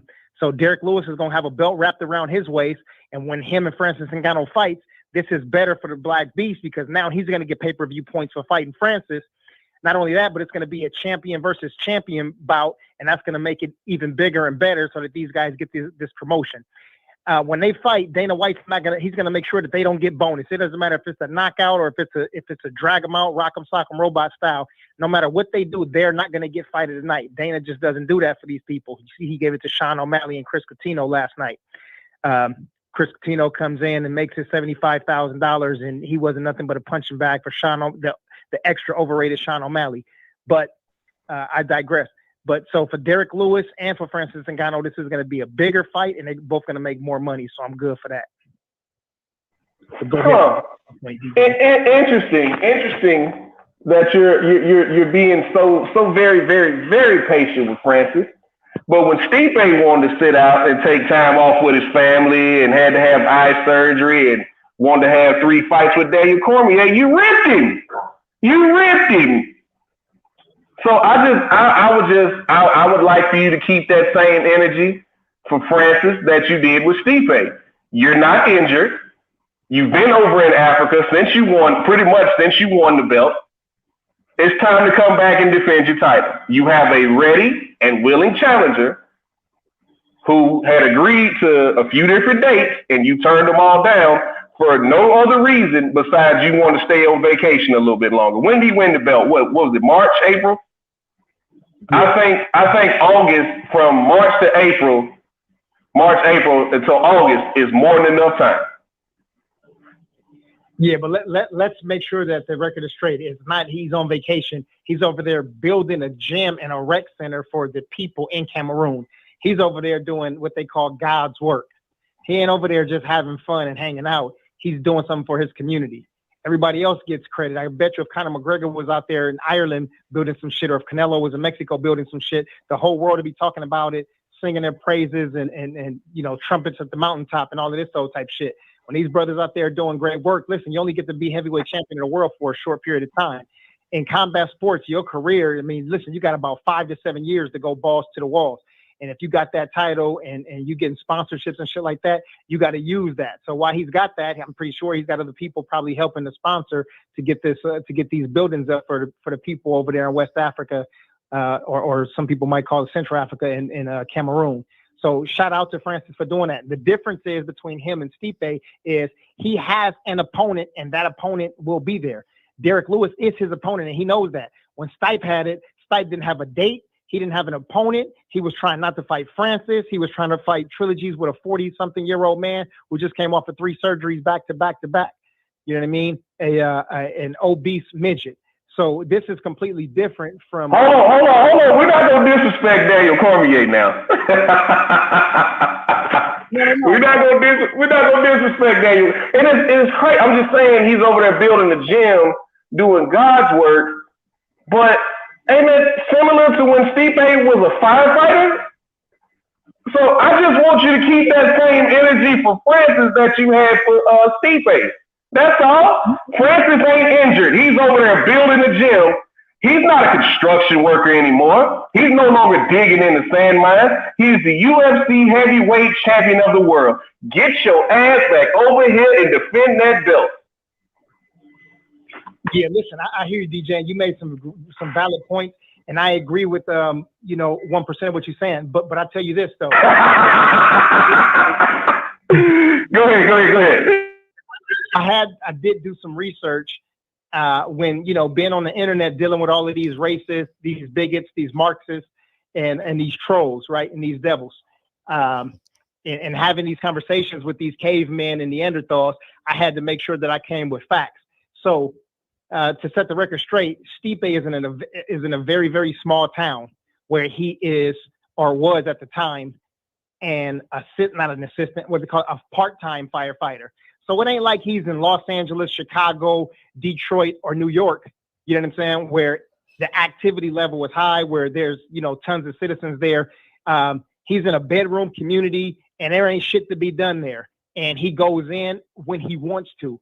So to set the record straight, yeah, even though he works for the fire department, he's kind of like not freestyle. What would they call those people? He's like a freelancer, so to speak, a freelance firefighter. So yeah, it's just kind of volunteerish. Yeah, volunteer. There you go, volunteer. Okay, go ahead. Yeah, but listen, at the end of the day, Francis Ngannou did knock out Stipe. Oh shit! Look at the moon. That's a crazy ass moon today. I don't know if y'all can see it over there, but you see that shit, Fred? No, I can't see it. Damn. I'm looking at Earl, man. Do the moon look crazy? Hey, Earl, tell me what the moon look like. Earl, turn around. Let me see. I got Earl's poster. DJ. I'm not outside. I'll check it out when I go outside here in a second. Okay, well, you ain't missing nothing. It's just Stipe sitting up there because Francis Ngannou knocked his punk ass to the moon. Good one. I like the setup. Yeah. Derrick Lewis or Jair Rosenstruik, Surreal Gone. One of these brothers gonna send his ass right back up there. He'll be sitting on one of the rings of Saturn. But shout out to these brothers, man, doing their thing. But go ahead with Conor McGregor and what's the guy's name? The snitch, Tekashi 6ix9ine. They had an offspring, and his name is Sean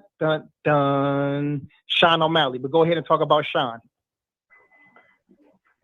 See, I don't understand the hate for Sean O'Malley. I really don't. Now, something that you said last night on the show that I completely agree with. It's time to get him in the top 10. Let's start fighting some real guys. I like the call out of TJ Dillashaw. I think he pieces up TJ Dillashaw or what's left of him since he's no longer on EPO. Let's go ahead and get that out there. I think he pieces up TJ Dillashaw. And you saying he needs to fight somebody his size. Ain't too many 5'11", 135 pounders out there, man. So there's a lot of tough matchups for him in the top 5. I think Rob Font would be a good matchup for him. I think Coach Pedro would be a good matchup for him. Yeah. Sandhagen would be a good fight for him, man. I really like that fight. So, man, I'm interested to see what's on the horizon for Sean O'Malley, but I really don't understand the hate. He ain't said the N-word. I ain't heard him say the N-word yet. I'm going to leave with that. I ain't heard him say it. And he ain't out here smacking up elderly people and throwing dollies through windows and selling BS liquor out here. So, God, Papa 12 was horrible. No wonder they sold it. Oh, man, that was some horrible stuff. But, yeah, I just don't understand your disdain for Sugar Show, man. The kid's a special talent. pretty much fought a punching bag with legs last night. And credit to the kid, you know, he came in there and did the best that he could. But there was no way in hell he was going to win that fight. No way in hell. And I just want to see Sean O'Malley start fighting guys in the top 10. It's time to step him up. All right. So first thing first, when Sean O'Malley had when Louis Smoker pulled out of that fight because of his injury or whatever he had, they had 11 of the top 15 guys raising their hands saying, pick me, Dana. I'm ready, willing, and able to go in there. And see, this is one of those things too. And I'm gonna take this back to boxing, and I'll bring it right back too. This was, and I think Fred was kind of alluding to this earlier. This was Keith Thurman and Sean Porter's opportunity to, and I don't want to say like to bash Errol, but this was their opportunity to call him out, to say, look, when you go in here, and I want you to annihilate Manny, because you know what I want to do? I want to take those belts off of your ass. They had an opportunity to be able to talk like that. And of course, Earl goes in there and beat their ass, both of them. But this is what Sean O'Malley should have been doing. Sean O'Malley was supposed to be calling out Pedro. He was supposed to be calling out Dominic Cruz. He was supposed to be calling out Corey Sanhagen and you know, these guys right here. And he didn't do it because he wants to take that easy road. You know what I mean? And listen, for some people, I get it. Chael Sonnen is an advocate of this, saying take the path of least resistance to get the most. I understand. That's what Canelo does, right? The guy goes in there and he fights he goes to Europe, and then he finds a cab driver or Uber driver, and then he opens a tomato can, and whatever pops out like a jack in a box, those are the people that he's fighting. And this is what Sean O'Malley is doing. And this is what, you know, widely as a combat sports community, this is not what we want. We want these guys to fight the best of the best of the best. You know, especially when you talk a big game, especially when the company is putting major marketing dollars behind you, you got to get your ass out there, and you got to get on the big stage, and you got to perform, and it's got to be against, you know, elite competition, or if it's not elite, it's got to be against some solid competition. And he's still not doing that yet. He's out here getting these win bonuses and fight of the night bonuses for fighting virtual nobodies. And that's where some of the disdain comes from. But outside of that, you know, I don't deny his talent, but shit, any and everybody looks good when they're fighting against I don't want to call him a bum, but, you know, lower level competition. So it's just strictly based on who he's fighting so far in his career.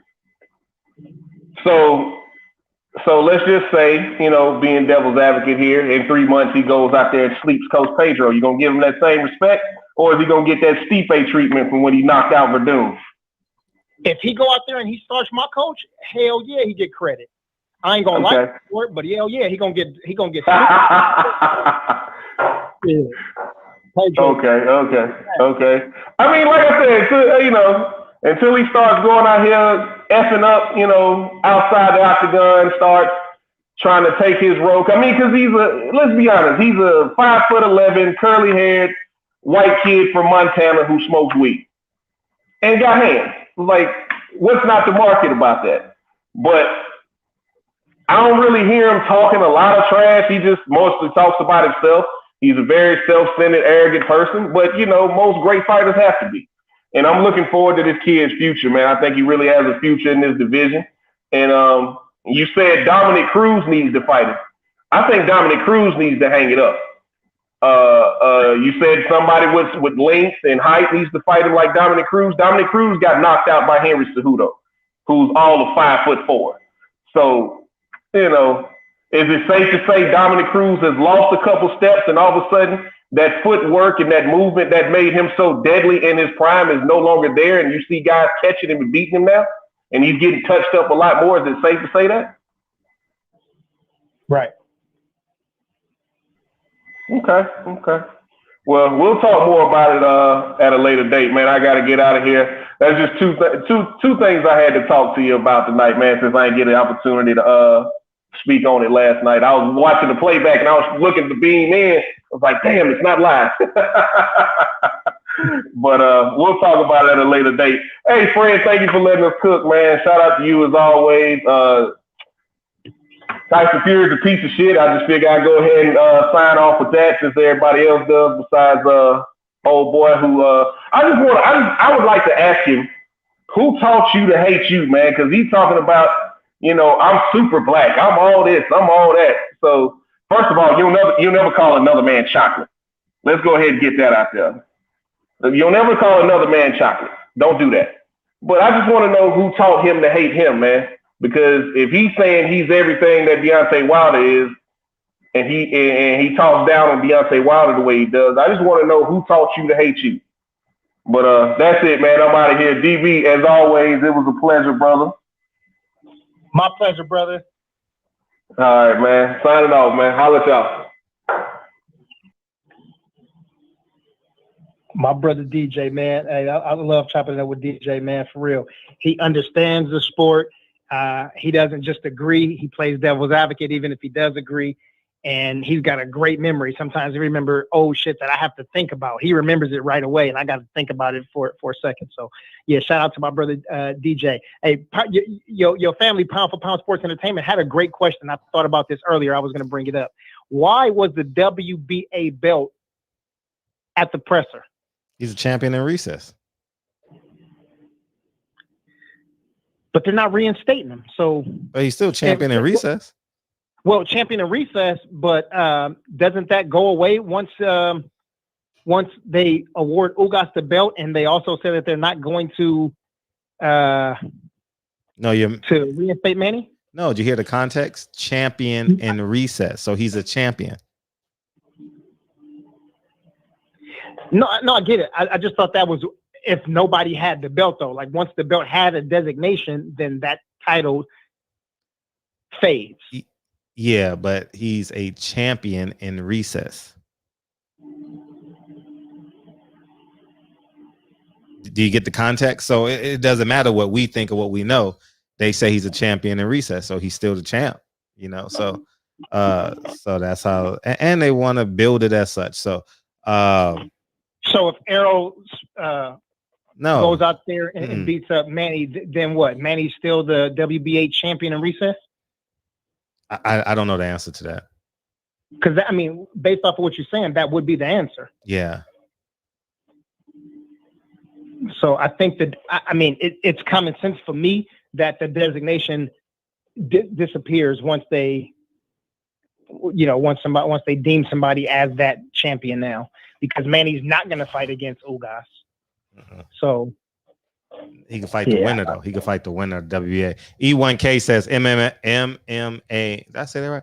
MMA Live with DB and DJ sounds like a show to me. Facts. Yeah, might as well start. What's up, Kels? Go live, man. Me and DJ gonna do it probably 2 or 3 times a week. Kelly Thompson, I'm late to the party. Did Fortuna he called in? Yeah, he's always one of the first callers, Kels. Hey, shout out to Kelly Thompson. And thank you for Kelly for coming down. He came down and hung out with us for a hot set. Appreciate you, big homie. And appreciate G Brown for coming down too. Thank you, man. We appreciate it. Yeah. Hey, who I thought did great? Oh, I got you, H. Who I thought was really good today? I listened to it was a Manny Pacquiao. I listened to the longest version of the Earl Spence or the Manny Pacquiao. I don't really like watching the clips because I get annoyed and shit. But I watched and I thought Jay did a good job. Giandra, I really enjoyed her questions.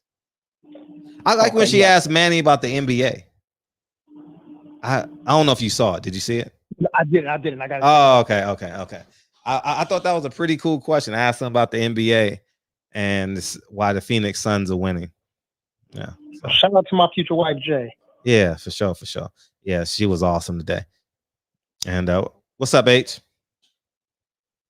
What's good, friend? Hey, look, Javier Fortuna got exposed. Yeah, buddy. What happened to that caller? All up on his dick, being a dick rider. That boy got his ass beat by Jojo. Diaz beat his motherfucking ass, bro. Devin Haney would have beat the fuck out of Javier Fortuna. But too bad he's in the back of the line now. He at the back of the line, Fred. They was hyping this dude up. The same dude that got knocked out by Jason Sosa, the same guy that quit against Adrian Granados, and then Jojo Diaz comes up from featherweight and beat your ass. Oh man, come on now, Fred. Devin Haney versus Jojo Diaz next. Let's get it. What's up? Talk to me. Let's go. Oh, usually you don't let me talk. Oh, now you want me to respond? Okay. It's business. Let's get it. Oh, it's business. Let's get it. I appreciate your permission. I think it's a good fight. It's a compelling fight. Styles. Jojo's gonna come forward for 12 rounds. High IQ, great boxing pedigree. I guess when he's in shape. Devin is if the Devin shows up against Linares, I think Devin beats him for sure. You know, and I'm very interested to see how Devin maneuvers with that foot pressure. Easy work. Devin Haney gonna I don't think it's easy work. He gonna beat the fuck out of him. He gonna beat him worse than Gary Russell did. And guess what? Ain't that Gary Russell best win? And y'all say Gary Russell the best thing ever? Well, Devin Haney gonna beat his ass better than Gary Russell. And Gary Russell can get it next. Oh, my bad. Ain't he ducking? My bad. Didn't I expose this dude a year ago? Gary Russell? He won't come back to the barbershop. You ain't allowed here no more, Gary Russell. Catman, where you at, Catman? Come on now, Fred. Catman gone. He hiding. He back in his cave. But yeah, you know, Devin Haney versus Jojo Diaz. Let's make it happen. Good now, fight. Jojo Diaz is the mandatory now, Fred. That was for the mandatory. And guess what? He talking about fighting Ryan Garcia, though. He called out Ryan Garcia first. And then they already agreed, so they said November. So that's verbal agreement. Okay, yeah. I thought you was gonna talk about it tonight. Can we get Bill Haney back in the barbershop this week? Yeah, call him. Tell him to call me. It's a mega fight, I think. You know, both fighters from California. Yeah. They both from California. Jojo from California. He great fight in LA at Oakland. I said it to somebody. Was that it's a really good fight. Was that you, DB? I said it was a good fight. Oakland and LA. Shit. I would love to go to Oakland for a fight. Would have loved to. You know, it's not a mega fight now. We ain't gonna put extras on it. It's a big fight. Ain't no doubt about it. Jojo, he's coming off the biggest win of his career, Fred, against Javier Fortuna, who some people were saying he was a boogeyman. Man, that's a good fight though. Like that is a good fight. Devin Haney versus. Yeah, I wouldn't say that it's a big fight, but I would say it's an interesting fight. Yeah, it's a good fight, especially a California fight. Yeah, California fight. Yeah, but I think Devin is just too long and lanky. I think he's too smart, able to make adjustments. But I don't think he would have to make adjustments because I think he'll get ahead of Jojo in the first 4 or 5 rounds, and I think somewhere between 6 and 9 he'll be trying to finish the fight. And if he don't finish the fight, he's just going to cruise to victory. Yeah, I definitely see Devin winning that fight. It's definitely going to be competitive, though. Yeah, I like that fight. And that would be a great fight for Devin, upon him winning. And then he goes to whoever. Like, man, all right, I'm not about to have a flashback moment. I'm tired of them niggas at 135, dog. I'm tired of them. I like some of them, but I'm just tired of them. I'm tired of all the fake capping and the conversations and internet and Twitters and Ryan Garcia, T. All of them. He said he's gonna vacate the belt. T.O. The fight got canceled with Triller. Hold on. Yeah, go ahead. Hold on. Let me ask you this question. What did Devin Haney do? We know what Ryan did. We know what Tank is doing. Let me just ask the question. We know what Tia Female was doing. But what is Devin doing? What has Devin done? Because you say all 4 of them, and I hear people with that narrative grouping them all together with that. But what has Devin done to avoid fighting any of the top competition? I'm not saying Devin did, or I say I'm tired of 135 division. They are not fighting. So even when we having conversations about fights, it's unrealistic. They're not happening. So I'm just tired of people saying, "Oh, we gonna fight. We gonna do this." Ain't nobody crossing nobody's street. So I don't really want to have a conversation. So let's say Devin is the only one that wants to fight. It ain't happening. Not unless it's on the zone. So let's say that's not true because Devin is a free agent and Devin is willing. No, I think they have an option on him. And then as you can see how PBC is moving with Terrence Crawford. Between Sean Porter and Jamal Charlo, we learned a lot about the business of boxing. Okay. They're not putting on fights, not unless it has to, and it makes a lot of money, like Tyson Fury and Deontay Wilder. It ain't happening. You know, those medium-sized fights, no, they want you to starve. They're gonna wait till you starve. And PBC has the advantage because they have far more talent than anyone else. So I'm not sure about that. That's debatable. But Fred, I'm gonna say this. I mean, I'm gonna say this real quick. It's not debatable. It's not Devin Haney's fault. I know that because he can fight on any network. He told Gary Russell back then he can fight on the PBC. Oh, he can. I'm sure. Yeah, he can. So we ain't gonna say that because PBC he want to fight. Do it. Listen. PBC. It take two to tango, Fred. No, it ain't happening. Whose fault is it? I'm not. I mean, they not doing it. PBC. If you not signed to PBC, you ain't fighting them. Not unless it's a mega fight. So it ain't Devin Haney's fault. That's all I'm saying. He want to fight Tank. Floyd is saying Tank is only fighting in-house fighters, like you just said. He said he only fighting in-house fighters. That's what Teofimo Lopez been doing. And that's what everybody's doing. That's what Bob is doing. That's what PBC is doing. And Eddie's lying. Well, Fortuna was a PBC fighter. He just fought on DAZN against Jojo Diaz. That was a mandatory or something like that. No, it was a title eliminator. It wasn't a man. It wasn't a mandatory, brother. I don't think Javier Fortuna is with PBC. He may have had. He fights on PBC. I stand corrected if he is. I know he's a Samson fighter. I know he's a Samson. Yeah. And so is Benavidez. How is Samson getting all these fights, dog? He got a lot of fighters. Samson is in every main event, dog. How is he getting all these main event cards, dog? This shit is fishy, dog. How is Samson in every main event, dog? Every fucking main event, I see Samson. I don't know. But maybe he is, maybe he's not. I don't feel like researching. I'm not gonna patronize one for two. He's a PBC fighter. And so was Gamboa. So was Gamboa. And no, Gamboa is not a PBC fighter. Gamboa, that PBC has options on him. What about Andy Ruiz? He was a PBC fighter. He fought on DAZN, and so Sergey Devryanchenko. He fought against Triple G on DAZN as well. But that's not there at the time. It wasn't the A-level fighters. You're not touching the A-level fighters, dog. It's not happening. It's not. If that's the case, Jamal would have fought him, and Sean.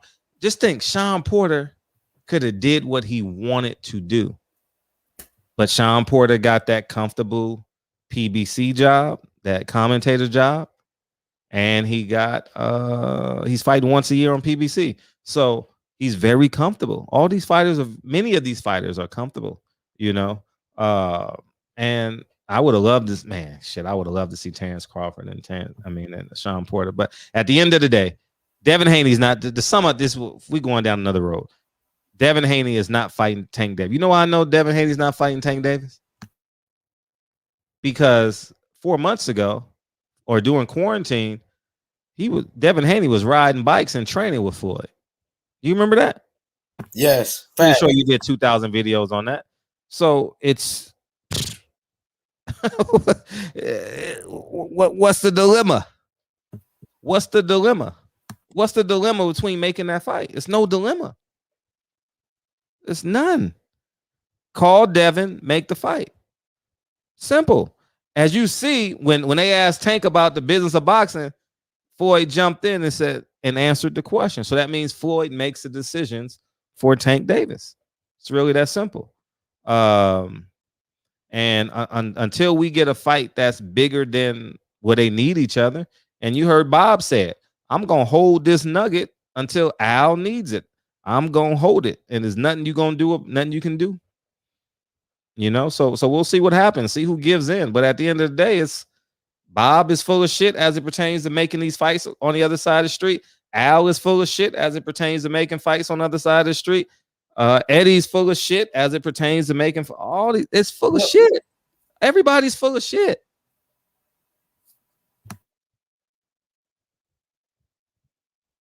Go ahead, H. Yeah, man, you cooking right there. I couldn't really say nothing. Everyone's full of shit because Sean should have fought Terrence Crawford. How the fuck you a professional fighter and you get to the #1 ranking and you get the fight for a belt, and if you get that belt, you get a fight between a $5 and a $10 million payday. How do you not take that fight? Caleb Plant, how do you not fight Canelo? If they shortchange you $8 million, What you gonna do? Cut weight to fight somebody for $1.5 million? We got to start pushing these fighters on the over the ledge, man. Over the ledge, man. Terrence Crawford should have fought. He should have stepped in front of Bob Arum. Say, how do we make this Keith Thurman fight? How? We giving these people too much power. Fighters, take control of your career. Take control of your career. Ain't no way in hell, Fred, this is me talking. How much is Sean making? $200,000 a year, maybe? He ain't making $1 million on Fox. He's not $1 million talent in terms of, you know, you get what I'm saying? What does he make? So let's say he's making $300,000 a year. Let's just say it. I would not pass up $300,000 a year. Taking this $1 million, $1.5 million, $2 million, whatever Bob was offering. One-time shot. I bet on myself. I beat Terrence Crawford. Now I hold this fucking WBO belt hostage. Come get me, Earl. Come get me. We haven't had a unified champion since Zab Judah. Come get me. Was it Corey Spink? Zab won him too. Come get me. Come get me. Come on. I'm waiting. So that's where I'm at with it. So when I hear all these fantasy fights, I don't give a fuck about that shit. It ain't happening. It ain't happening because you see how Earl is moving. You see the setup. Keith Thurman looks like he's gonna fight Ugas. That means Earl is in line to fight Keith Thurman, and we got to fight. It's a good fight. I mean, the numbers in the barbershop gonna be stupid for the build up for that fight. But is that the fight I really want to see? Nah, I'd rather see Terrence and Earl. So these guys got to step in front of these men that wear them old ass suits, and you know what I mean, like, you know, you see what they did to Tio. Them motherfuckers can't even get a fucking arena. They tried to move the fight to Vegas. Bob made one phone call. Do not let what you call it in Vegas. Triller. Do not let Triller in Vegas. I'm gonna do a video on that shit too. Do not let Triller in Las Vegas. So they got to take the fight over there. They ain't letting them in. They ain't letting them in LA. They ain't letting them in Vegas. They're not doing it. To Australia. They're trying to put them out of Australia, business. right? And it's so hard to crack, man. They have so much power. It's like and I'll flip it on the other side. When Al tried to put Golden Boy out of business, he made Golden Boy fight in Verona, New York. He told the Barclay or somebody, do not let them in the stadium. So they had to do a fight in No, I stand corrected. They wanted to do the fight at StubHub. Al did a 12 o'clock show at StubHub to force Golden Boy to move the fight to Verona, New York. True story. That was Robert Guerrero fight when Martinez or something. I think that was. So that's the truth. It's a dog-eat-dog world. It's a dog-eat-dog world. And you think those people gonna give up 100-city tour for a Drake concert? For a Triller event? Hell no. Hell no. Al got Drake. He doing 100 cities. He doing 100 cities in 150 days. Shit. Shit. You know what I mean? So it's a dog-eat-dog world out there, man. And that's where we're at in it. And that's why these fighters really got to stay, got to take charge of their careers. And guess what? We're still going to be getting these A fighters versus B fighters. Everybody at 135 is ripe and ready to fight. Everyone at 147 is ripe and ready to fight. Everyone at 160. I don't know why. I don't understand this for the life of me. Everyone will not get off of a motherfucking Al Heyman and or Eddie Hearn, whoever your favorite promoter is, and just say, make the fucking fight. Make the fight between Andrade and Charlo. But everybody want to choose sides. Nah, Al shouldn't make the fight. Well, who else Al gonna make the fight with? Get off of y'all bullshit. All these Al Heyman homers and these Eddie Hearn homers in barbershop is definitely more fanboys. Call them fanboys. Oh, fanboys. Yeah, we call them fanboys. Make the fight. It's really simple. We gotta beg for a B+ fight. We gotta beg for a B+ fight. Champion versus champion. We've been waiting 5 years for this fight. Just make the fight. I'm exhausted. I'm exhausted of it. You know, it's but you know, people love giving away money. People love giving away money. Here, take it. Take it. Take my money. The next fight at 135 is going to be Ryan Garcia versus Luke Campbell. Oh, he just fought him, right? Yeah, he just fought him. Ryan Garcia versus because it's going to be in LA, right? Ryan Garcia versus Linares. Who wants to see that shit? Who the fuck wants to see that? Or Fortuna, since he lost. Who wants to see that shit? The next fight, Tank Davis versus Isaac Cruz. Who the fuck wants to see that fight?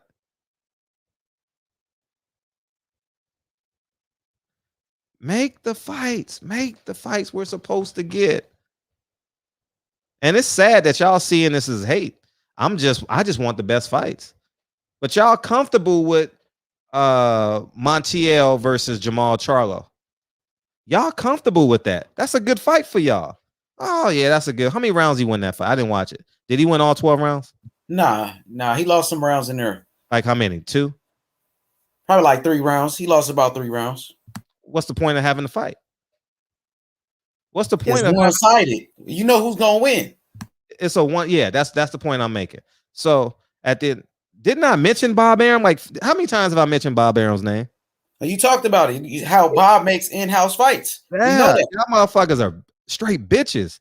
All y'all motherfuckers are just get Al Heyman's dick out of your mouth. He ain't paying your bills. He's not paying your bills. All y'all motherfuckers want to say Al Heyman's the best. Well, tell Al Heyman to let Sean Porter fight Terrence Crawford so we can get the fight. Tell Bob Arum to get out the way. Make the fight. That's all I'm asking for. That's it. Who do you want to see? Sean Porter? Who you want to see? Sean Porter versus Jamal James? Y'all want to see that fight? No, he just fought Sebastian Formella. You know what I mean? His last fight was against Formella, and that was some bullshit. Yeah, I'm just tired of marinating these fights, man. I'm just tired of marinating. And if these fighters are ducking one another, shit, PBC got to say it. Like, we offered the fight to this guy. If PBC puts on an in-house fight, somebody whoever the PR arm say, we offered the fight to this guy. He chose to go another way. We're doing the best. We're doing the best for this. Yeah, I like Jamal James, but I'd rather see Terrence Crawford versus Sean Porter. You know, so but y'all think all y'all were taught to hate Bob Arum and love Al Heyman. Y'all taught to hate Eddie Hearn and love Al Heyman, which is fine. I just want to see the best fight the best. That's all I'm asking for. That's all I'm asking for. I want to see if David Benavidez can make 160. I want to see David Benavidez fight Charlo. That's some bullshit. Charlo at 160. I think that's some bullshit. Like, you got to kill yourself to make 160. You struggling to make 168 just to fight Charlo. Well, guess what? He said he can do it, so let him do it. Same thing we holding Jamal accountable to. Jamal said he wants to fight him. Let him see what he can do. Let's see it. Let's see it. But I'm tired. I mean, this is just asinine, dog. I mean, the big picture, y'all motherfuckers not mad these guys at 135 not fighting each other? Floyd told you to see. Here's the catch. Floyd tells you to your face, but if Bob Arum said he's a racist, that's why y'all have selective morality. Who is Floyd Mayweather's business partner? Al Heyman and Leonard Ellaby. I'm not going across the street. Facts.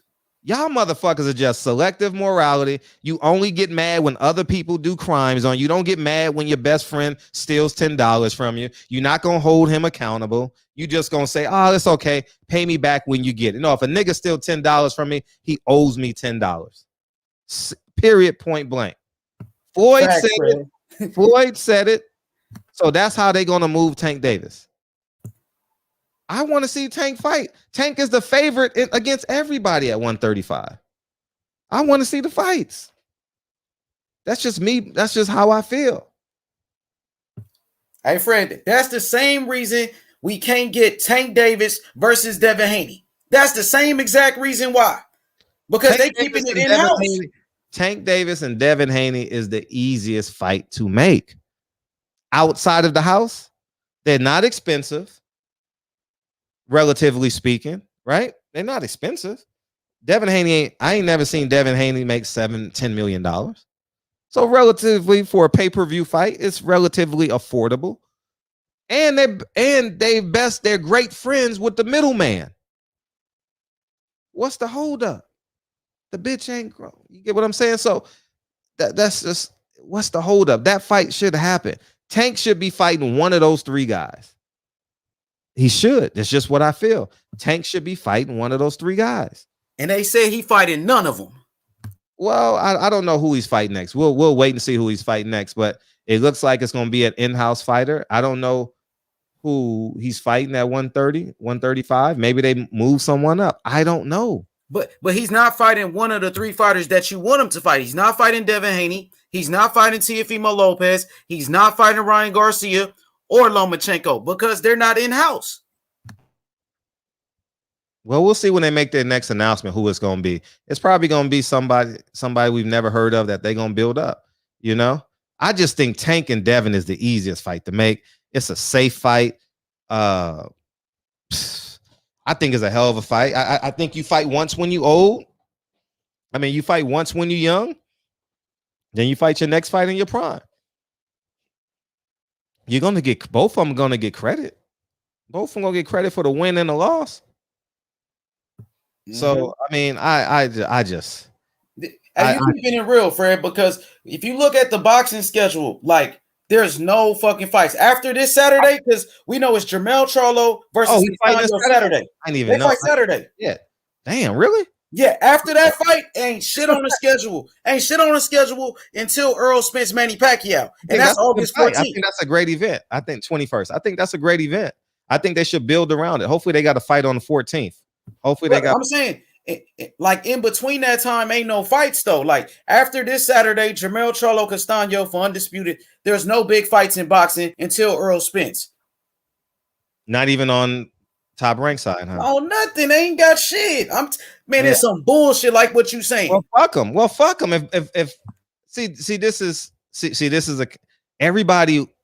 See, this is how people say. Reggie say don't believe in white supremacy. This is how white supremacy controls them. They get outraged when the white man does it, right? And we're just talking dollars and cents. We're not talking about like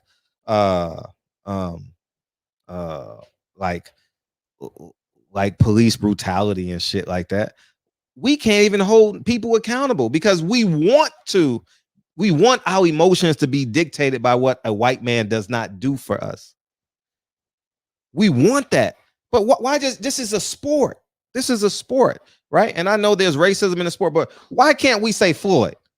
Why didn't no one at the presser say Floyd? What do you mean? All the top 4 135 guys are on 4 different networks. Why can't we make those fights? Nobody's getting paid astronomically. You control what Tank makes. And obviously Tank is the ace high.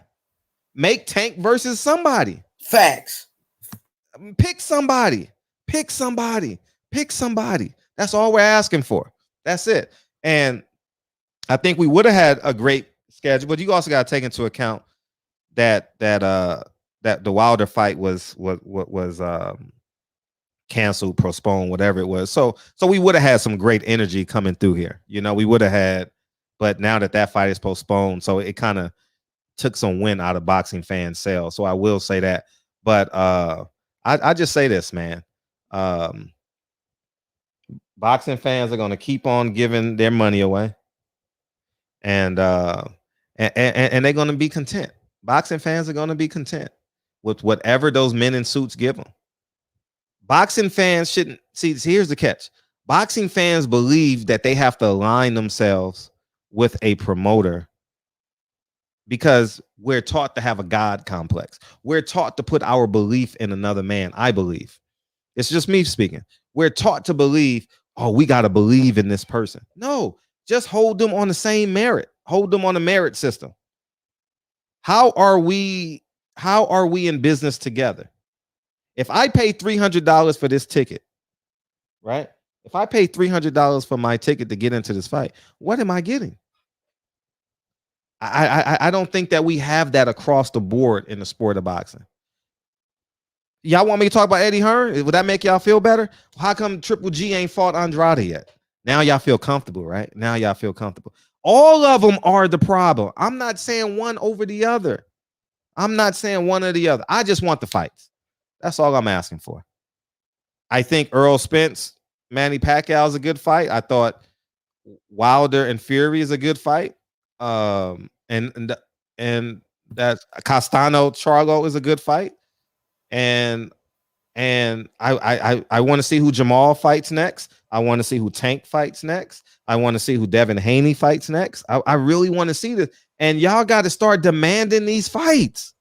Stop aligning yourself and putting them as a god. Don't do that. Got these god complexes. No, hold them accountable. If you're paying $500 for a ticket, you should be getting what you're paying for. That's simply what I believe. Do you want Sean Porter versus Jamal James, or do you want Sean Porter versus Terrence Crawford? Do you want Sean Porter versus Keith Thurman, or do you want Sean Porter versus Jamal James? I think we have that power to put these fights in play. Hey Fred, and that's what I'm trying to do with this fight between Devin Haney and Jojo Diaz. That fight should happen. Jojo Diaz is his mandatory. He shouldn't be calling out Ryan Garcia. I mean, I think they're on the same thing, so he should be calling out Ryan Garcia because they're in the same.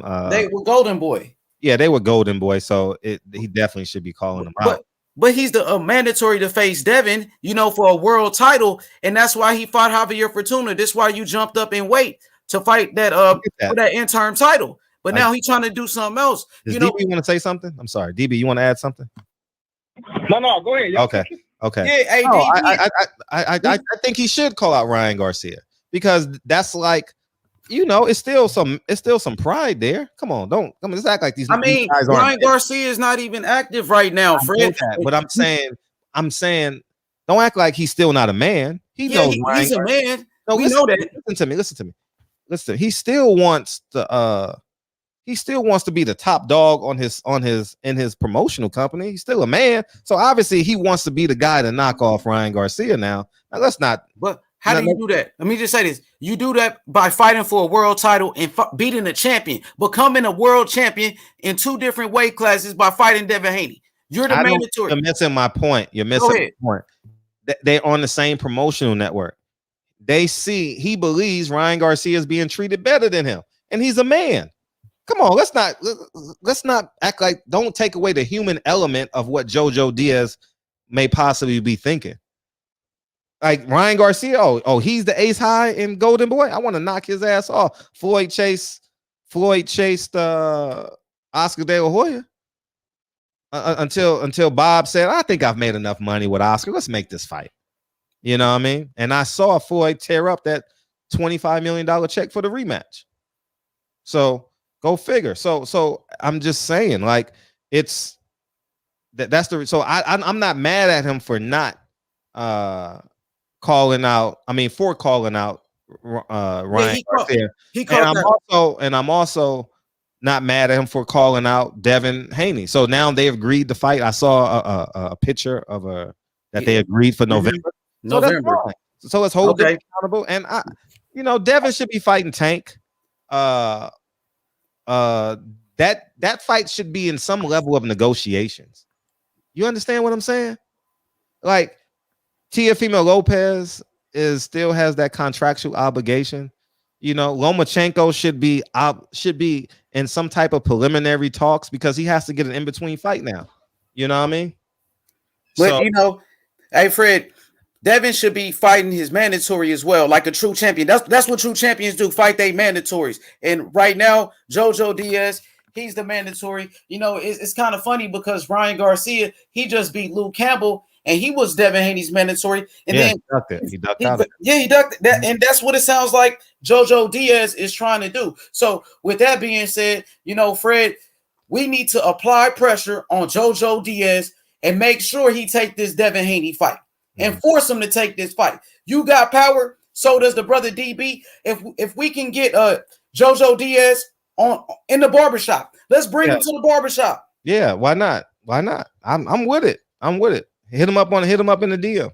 Okay, but hit him up in the DM. He'll respond. Let's bring him to barbershop conversations. I know you can get him on there. Patty Dean, you know, she does a great job. Let's get him in the barbershop. Let's set up the fight.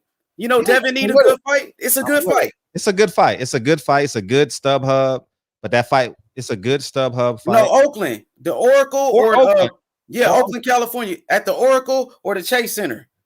I don't care where it's at. I don't know Oakland as good as maybe you or Bill, but it's a good fight. It's a good fight. It makes sense. If Tank ain't willing to make the fight, if Teofimo, I don't know what the hell's going on over there. He say gonna give up the belt. I don't know what's gonna happen with that, but I think, anyways, it is what it is, man. Yeah, so that's a mandatory, and they could take that fight to purse bid if they want to. Devin Haney versus Jojo Diaz. Since that's mandatory. Shit ain't going. I'm just saying it's possible, right?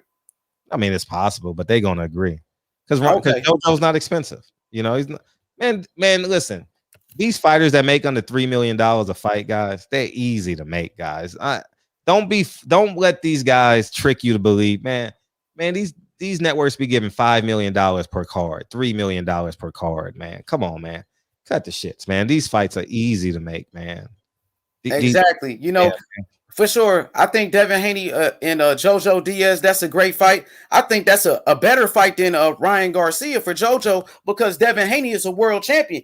He got the belt. He got the most prestige title in boxing. The same belt that Deontay Wilder had. The same belt that Tyson Fury got. The same belt that Earl Spence got. You know what I mean? And I think that's a great fight right there. And Fred, let's make it happen, man. Let's apply pressure, Fred. And I appreciate it, man. Shout out to the question for you. I got one question. Okay, go ahead.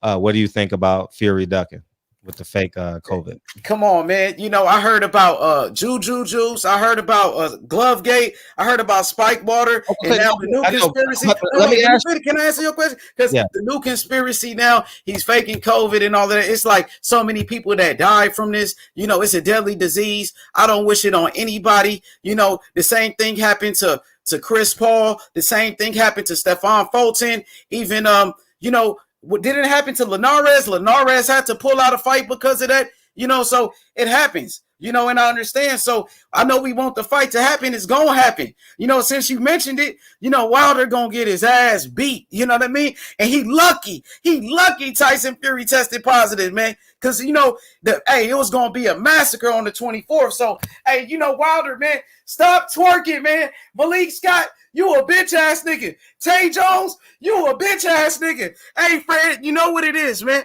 I got receipts. Now, I got receipts that Tay Jones, he goes around trying to take down people YouTube videos. I know, you know, they took down a Chris Colbert interview. They took down a couple of channels and all of that. You know what I mean? I got a copyright. Wait, I got a copyright strike. And I know it was Deontay Wilder and his team on my channel. They're trying to shut me down. But guess what? We going to keep moving. We going to keep moving. So appreciate it, Fred. Much love. We out. Oh, man. Pound for pound sports and entertainment. All promotions. Just make your own belts. Yeah, facts. Just make your own belts, dog. Because this shit ain't working. Shin City. H Money has zero intake. I wish I could have put that on while he was here so he can go off. But at the end of the day, man, it's just no way you can defend Tyson Fury at this point, man. I'm curious. I still haven't given my final DB, you still there? My final how I feel about this. I really ain't, because I'm interested to know, was it a Bob Arum play or was it a Tyson Fury play that Bob Arum had to play along with? So I'm really interested in this. I want to get to the nitty gritty of it, but I don't think I can get it out of Bob so close to the situation. I think I would have to wait a month. But tell me what you think. Oh, I guess he's gone. Oh, you on mute. Marky Dan 1, 2, 3. Come to the UFC. The best fight the best every week. Facts. That's what it seems like, right? Yeah, man. But I guess DB's not here.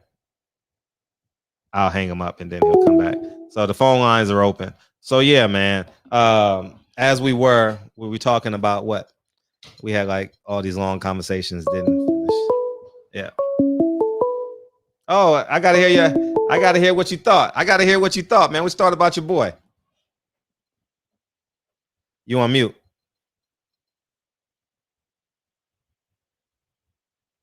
You on mute. Is it my phone lines? No, because I just heard it ring, so it's your phone.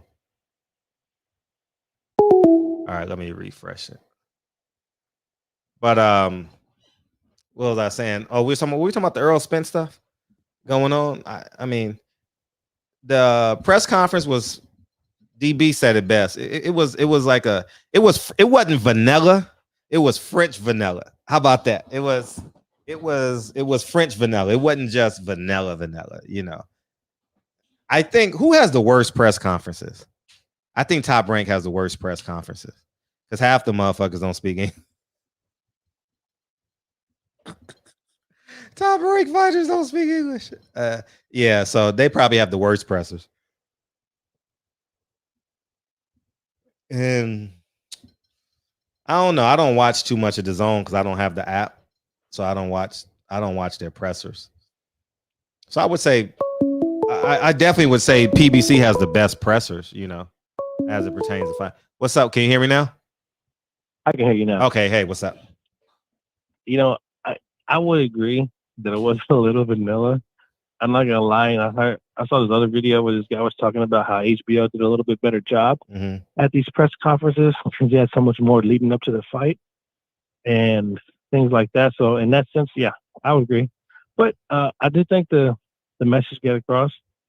Spence isn't gonna take Pacquiao lightly, like Keith, so to speak, did, because I guess he was, you know, out there gambling until 3 o'clock in the morning about to fight the biggest fight of his career. Facts. And I don't think Spence gonna do that for sure. But you know, Pacquiao's always gonna give compliments out, and Spence said, you know, Pacquiao's always gonna be compliments out, but when he's in that ring, he's a different person. So that tells me Spence is gonna take it serious. But Pacquiao, you're always gonna get the seriousness because he always takes every one of his fights serious. And I like the little Mayweather ding he put in there, but I think it made Spence look good because he gave, you know, Spence his props. He's a really good fighter, and Floyd's not really gonna help him in that department because, you know, his style of fighting. Floyd's a defensive genius, and Spence is gonna walk you down, so to speak, toe to toe. So it's gonna make for an interesting fight, and it's gonna be explosive, and I'm looking forward to it. Oh, I'm definitely looking forward to the fight. I think it's going to be a good fight, but I think Earl Spence mows him down in the second half of the fight.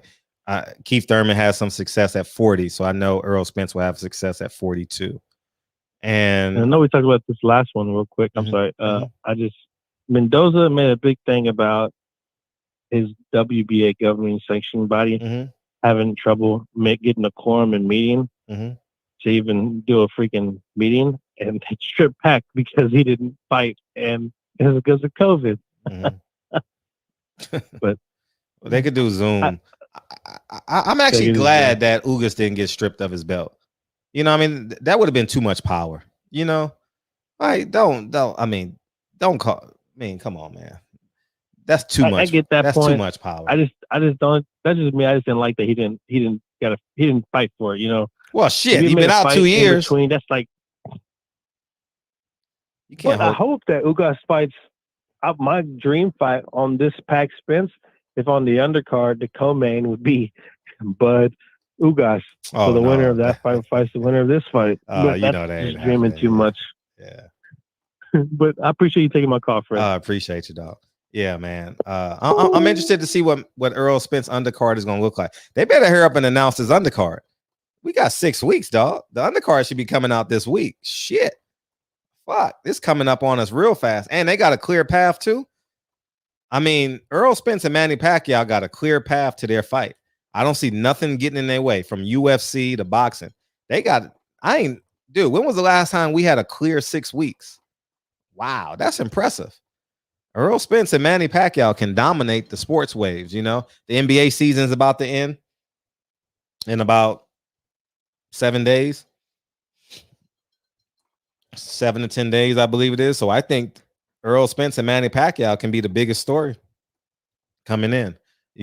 Earl got to be a little bit more active, so but Earl don't like doing interviews and no shit like that. So, but anyways, I totally understand that. WWE has a SummerSlam the same night. Yeah. And in Vegas. I wish it was on a Sunday because I definitely would have stayed and went to I definitely would have stayed in August for sure. Yeah, and I'm excited to be a part of a big event. I'm excited to hang out with the boxing fans and hotel lobbies and talk and have a good time. So I'm definitely excited about that. So, anyone else want to beam in? I did it again. Oh, SummerSlam is on Sunday? I'm staying. SummerSlam is on Sunday? I'm going to that. Hell yeah. I'm going to stay in Vegas. I'm going to do the show at 6 o'clock or whatever time. I'm gonna do it earlier or later. I've never been to a big Thanks, Jay. I was just complimenting you, Jay. I thought you did an extraordinary job. I love that basketball question, because Manny Pacquiao is a basketball. Yeah, I love it. Yeah, what's your thoughts on Canelo versus Zurdo? I think it's a good fight, but he's at 175, right? I think 175. He's not there yet. I think Caleb Plant, go get this fight, dog. Please go get this fight, man. It says you're not connected yet, Mr. Carter. But not yet. Almost. Yep, there you go. What's up? Yo. Hey man, I'm gonna speak on with the topic about Fury punk ass ducking. Oh, with y'all on the couch, right? I saw it. I'm about to watch that after the show. Go ahead. I'm sorry. You talking about the super chat? No, I was talking to Jay because I love their questions today. Okay. Yeah, but what's up? But I'm saying, man, like you can. I'm not glad what's happening to Wilder is happening, but this is busting everything wide open. You clearly see the agenda of these people now. How the hell Fury didn't even fight in 2021? He won the SP award. Then on top of that, they putting out documentaries about this dude. Like we don't know who he is. Talking about his origin stories of how he got his name and all this and all that. Bro, man, if you can't see this, and then Joseph Parker, he up at the UFC fight. They train at the same facility with the UFC fighters that fought. What was that last night? The day Sunday, so it was last night, and nobody on that UFC card tested positive. But hell, man, look from what was came out on social media, his sparring partners, Fury, I'm talking about, his sparring partners ain't even test positive. You got Joseph Parker at the UFC fight, no mask, no nothing, and not in quarantine.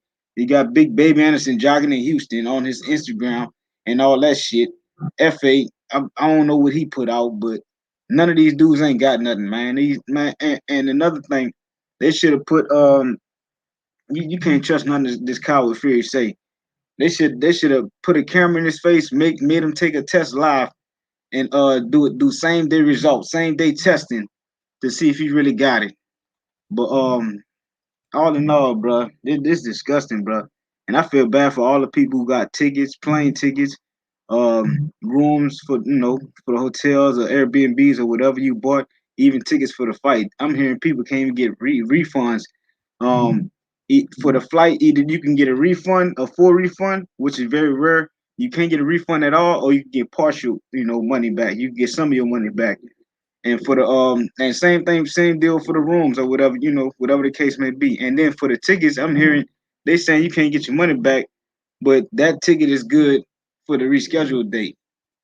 But they're not taking into consideration people took time off from work. What if they can't take time off for the rescheduled date, or or whatever, whatever the case may be, man.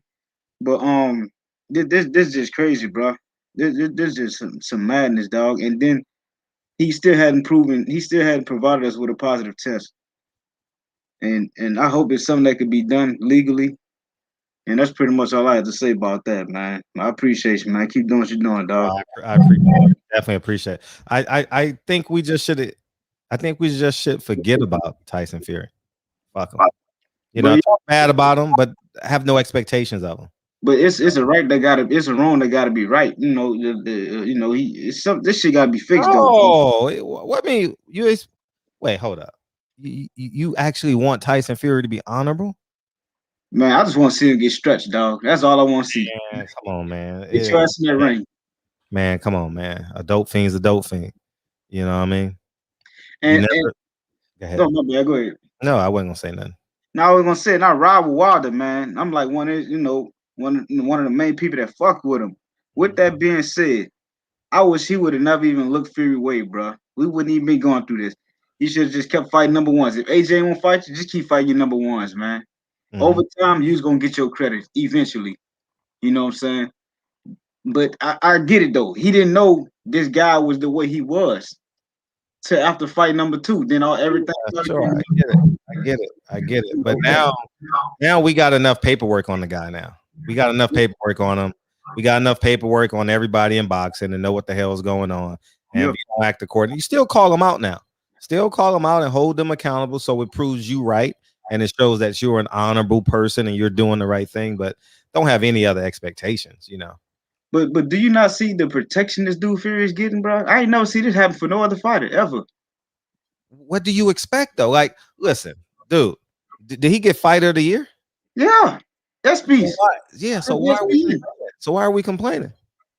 Hey, you're right. They showing us who they are. You absolutely right. They showing you who they are. So when you make a case of your claims, just point out, hey, they gave Tyson Fury a ESPY award for not even fighting this year, and this is why. But I'm not exerting no motherfucking anger energy. Nah, I'm just gonna exploit them. Just tell them who they are. Let the world know. But that anger energy, man, that shit is for the birds, man, because they not changing. They got a mission statement, man, and they gonna abide by. You see what they did to Andre Ward? Yep. And he went to work for him. He's neutered, man. Andre Ward is neutered, man. And he working for him now. That motherfucker, man. They broke him all the way. Man, all the way. I want to see him. I want to see him talk about Tyson Fury getting the ESPY award without fighting in that year. I want to see how that's possible because he's so upright and honorable and God-fearing and understanding. So I personally don't care. You understand what I'm saying? I turned down a job at ESPN, so I don't value ESPN as an entity, So, but I'll say I like to see how people move when they're forced to tell the truth. That's all. Put a mirror in front of them. So and just tell the truth. Deontay Wilder ran towards the fire, man. At the end of the day, Deontay Wilder ran towards the third fight. And then, go ahead. No, that's it. Then one last thing. It's an interview his daddy did before the fight got canceled, and he was you can tell he had some worry there, saying it's 11th hour, all this conspiracy talk he was talking about. Now he just resurfaced with another interview, leg crossed and everything, total complete energy, total confidence. Dude talking the opposite of what he was talking before the fight was called off. So man, these people, he was just saying for everybody being mad as shit, dog. But bruh, if this shit don't piss you off, man, you got hella patience, bruh. It don't. It really don't. I used to get angry. I used to get real hot, but it don't. It don't move me. I know what I'm dealing with, So I just make a move to force them to respond and just laugh silently. The best thing about this, everybody has been forced to draw the line and pick a side, and that's my call, bro. Yeah, appreciate you, and that's all the time. And but don't don't neglect yourself by coming in the barbershop and saying how you really feel about Fury. You know, we can do that here.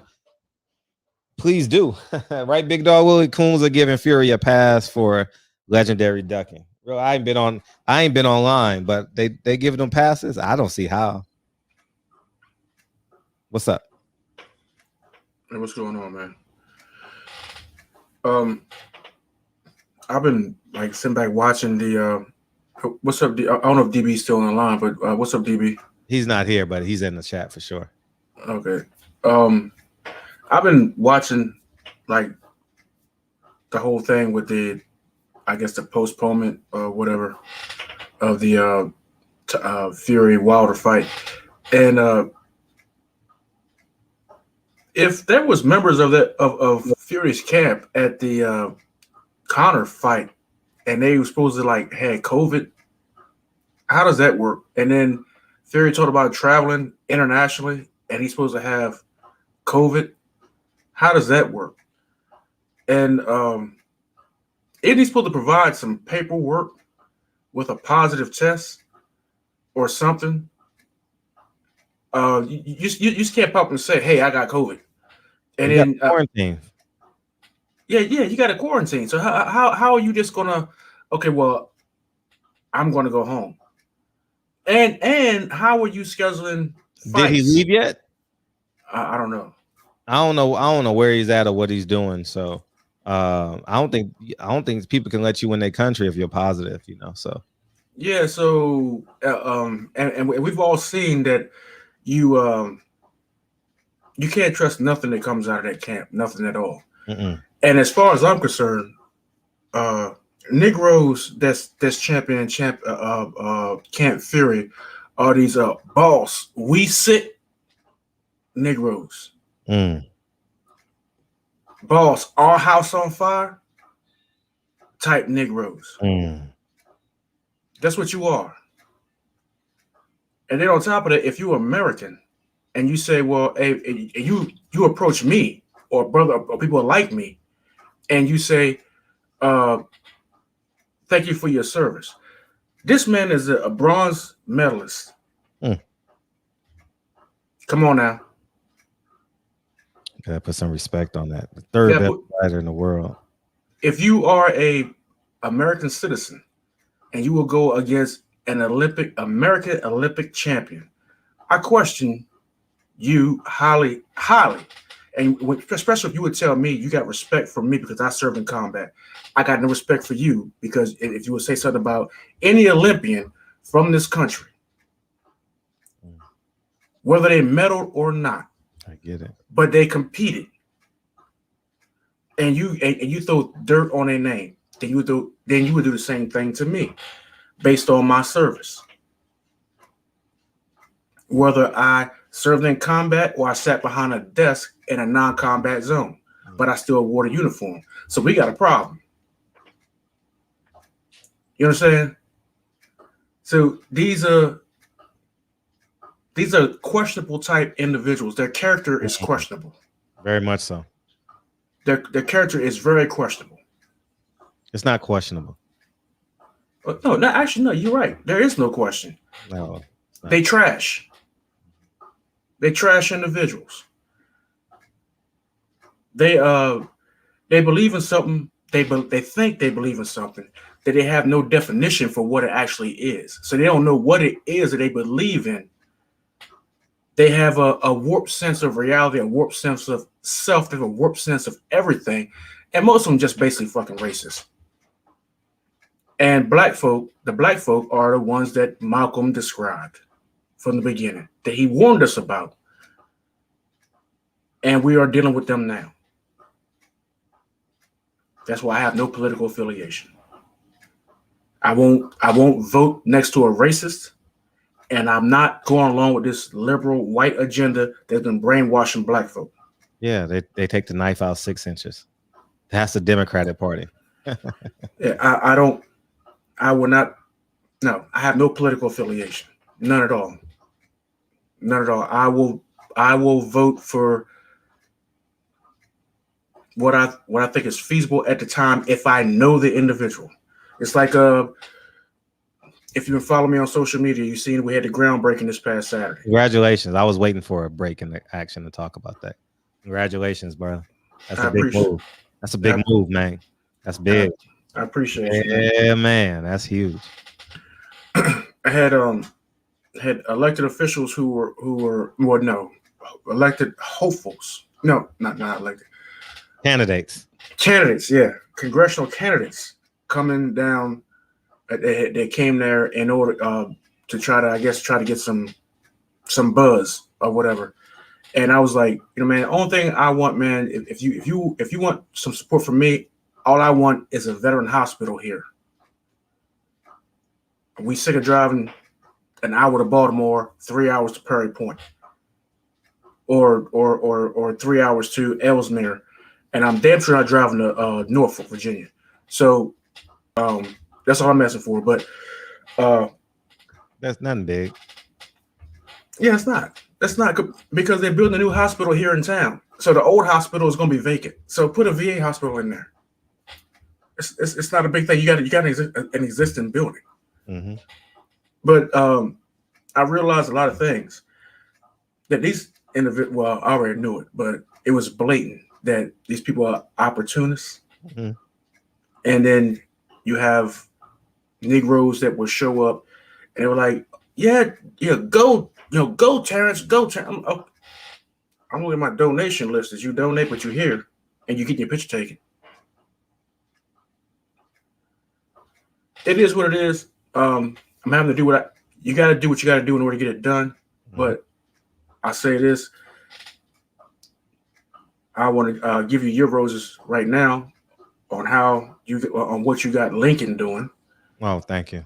Because Lincoln is going to spend the next 70 or more years with that knowledge, and everything that you're doing now, he's going to multiply it 100-fold. I hope so. I really hope so. That's the goal. So, no, train them now. You train them young in the way that you want them to go. Gotcha. That they will not depart from it. Train them while they're young, so they don't depart from that knowledge. And preacher. Hey, well, Deacon 305, I'm pretty sure he'll come on here soon. You are past the pause. I ain't called you that in a minute. Yeah. They don't depart. They don't depart. That's a pastor word, depart, for sure. Well, that's a scripture word, but you'll depart from the knowledge. They do say depart in the Bible, though. They do say depart. Yeah, if you learn if the elders teach you while you're young, when you get older, you will think back on well, this is what I was told, and this is what was embedded in me. Yeah. It's like if you had another Bible word. If you had Big Mama in the house, a lot of this liberal stuff, this rainbow crap that's going on, you like, you know what? I just ain't gonna say nothing. You do what you do. Yeah. I'm not gonna get in that conversation because I don't want y'all, you know what I'm saying, dragging my name out there for some mess that I don't want nothing to do with. Right. But I'm not for it. Mm-hmm. So you can do what you want to do, just don't bring it over here. Right. It's because I'm not for it. So it's a live and let live thing. I ain't got no heaven or hell to put you in. So you stay over there, I stay over here. Right.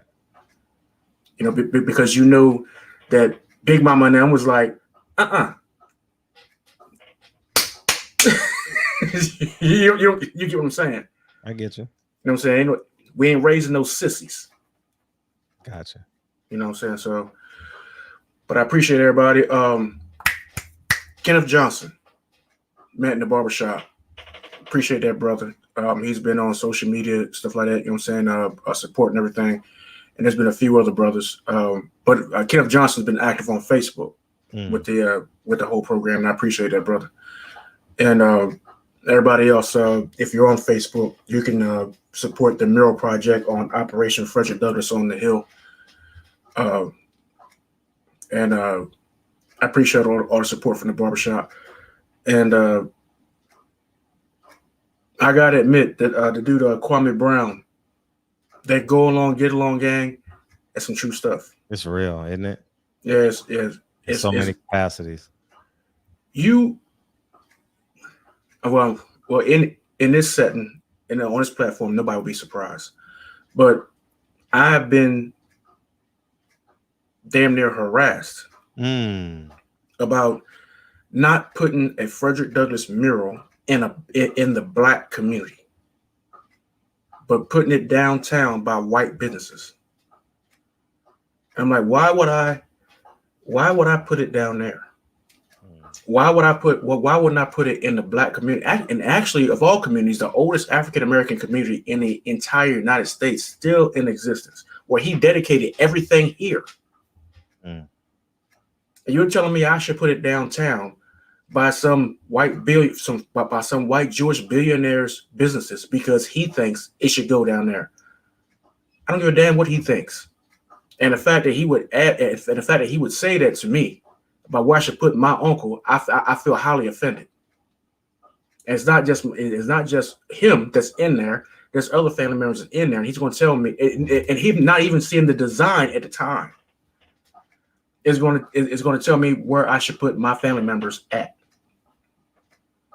And then for a white man to say that you can't, that putting a black man in the black community will not do him justice.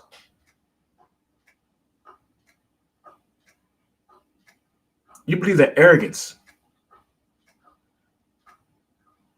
of some of these individuals, and you have some black folk that say, "Well, you know what? Yeah, I see his point. Get your behind back in the you wench. Go back in slave master's kitchen. I think he's hungry. Go on back in there, make his bread. Do what you gotta do, because."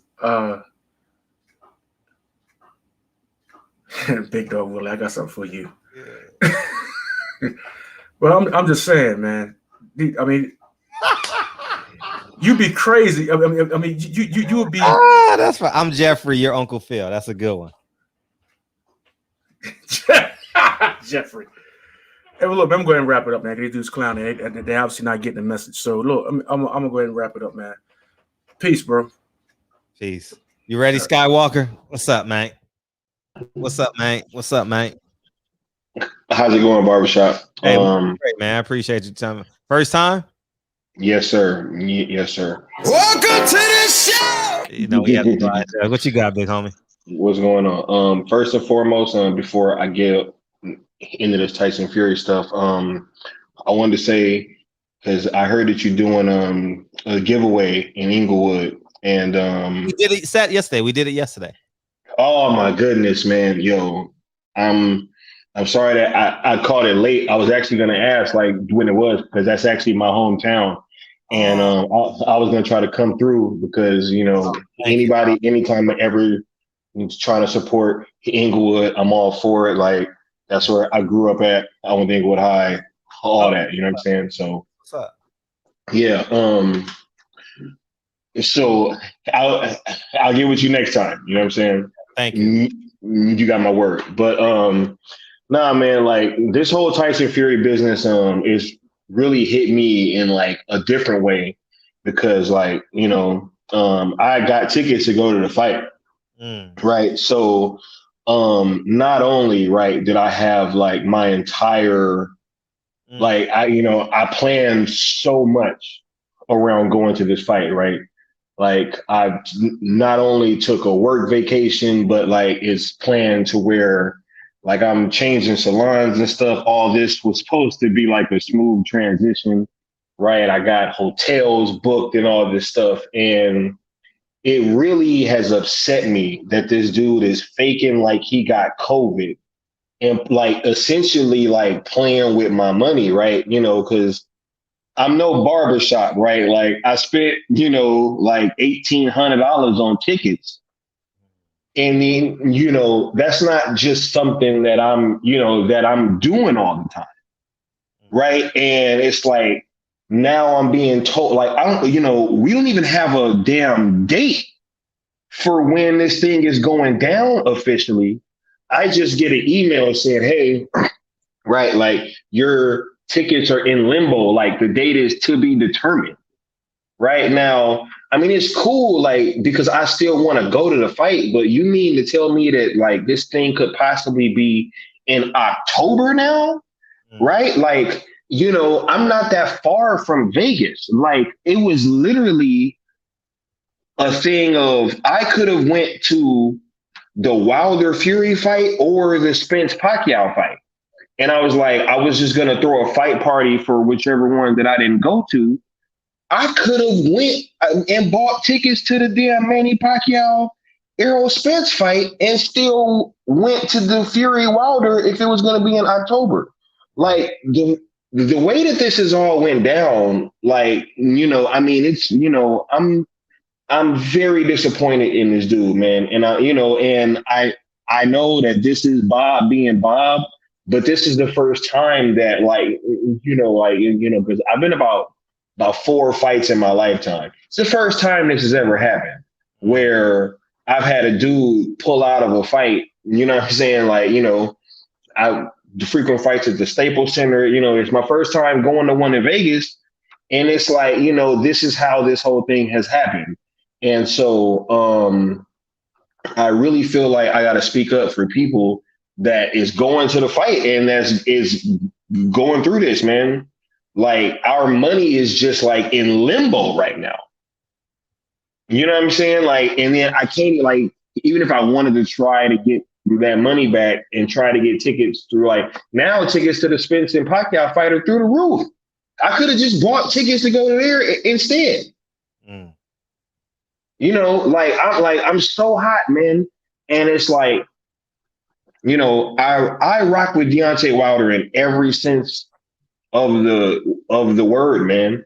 Like, through win, lose, or draw. And it's crazy because I was at the first fight, right? And being in the building, we all saw Tyson Fury get knocked the hell out, man. And if Jack Reese doesn't wake this guy up by his own accord, right? Like, he admitted to shaking this dude, to yelling at him, to giving him. And his phone died. Oh, man. Oh, man. Yeah, that is true, man. I think Fury Wilder tickets should get reimbursed, so you have that option. And you deserve that money back. And you deserve that money. So it's your money. What's ahead? Yo, I am so sorry. But it's like, yo, like, you know, this dude, like, if Jack Reese doesn't do this, right? Like, look at how much, you know, he even admitted, he said he did what was he thought was best for boxing and waking Tyson Fury. Look at what has happened from just that one decision. Like, this is like, you know, and, you know, to see everything that happened in the second fight. And it was funny because I was at a movie theater watching that second fight, and something felt off, right, about the whole thing when they cut the camera feed off to this dude's room right when he's putting his gloves on, right, to where, like, when Wilder took his mask off, he just didn't look right. And I've been sitting here and I've been waiting, right, for this moment of get back. And I knew that I had to be in the building when this happened. And it's just like, it's so disheartening to have this happen and to just, you know, have all of our money be like up in limbo, right? Because, like, I do still want to go to the fight. Like, I would still rather go rather than, right, try to, like, go get my money back. But it's just like the fact that we have no date now, and like, it's really disheartening. And I'm like, you know, I know you can't trust, like, you know, like Mario Van Peebles said in New Jack City, like, yo, I took a gamble on you, right? You gamble on a crackhead, right? Like, you know, and so in that aspect, I feel like I can't really be too surprised. But I'm really upset with all this that has gone down, man. And I feel like I've been particularly affected by it more than most people are that were just gonna, you know, buy the pay-per-view or whatever. I get it. And you have every right to vent your frustration, and it's rightfully so. It's rightfully so. This is a great platform to do it. and hopefully justice gets served for everybody. I think they should reimburse your fight tickets, man, because how the hell are you gonna hold people accountable 90 days later, so 100 days later? So we shall see. Absolutely. And I want to thank you for allowing me to come on, right, to voice this. And what you do is really needed, man. Like, and you a real solid dude, and I rock with you, right, and the whole movement, right. Just appreciate you. Real solid. So thanks for having me on. All the time. Yes, sir. Appreciate you. Thank you, dog. Yeah, I got you 503. Don't forget, guys. Okay, go to the link is in the description of this video, man. August 5th. Go pre-order the movie. 9 Wives coming out August 5th. I can't wait to share this film with y'all, man. I can't wait, man. I can't wait. So go to my the link is in the description of the box, and or you can just go to my my Instagram, and it's $5.19. It's $5.19. Malcolm's birthday is May 19th. So that's what we're gonna do. We're gonna do it like that, man. What's up, 503? What's going on with it? Hey, how you feel? Oh man, I'm just chilling, man, listening to you, bro. Hey man, so what should we expect from this film, man? Are we gonna get educated, informed on something? We gonna learn something? Yeah, you're gonna learn a whole lot of new stuff. Yeah, it's definitely because all my information from this film is coming from primary sources. It's gonna be about 16 minutes, somewhere in there. So it's gonna be good. I can't wait for the trailer to get cut. I'm excited for the trailer to get cut. Is this better than the Floyd Mayweather documentary, you think? Yeah, for sure. Yeah, easily. Oh man, that was fun. That was good. That was fun.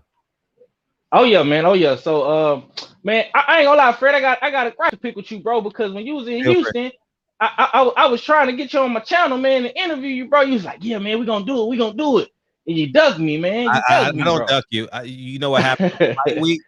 Fights. I just get discombobulated because I say yes to everybody.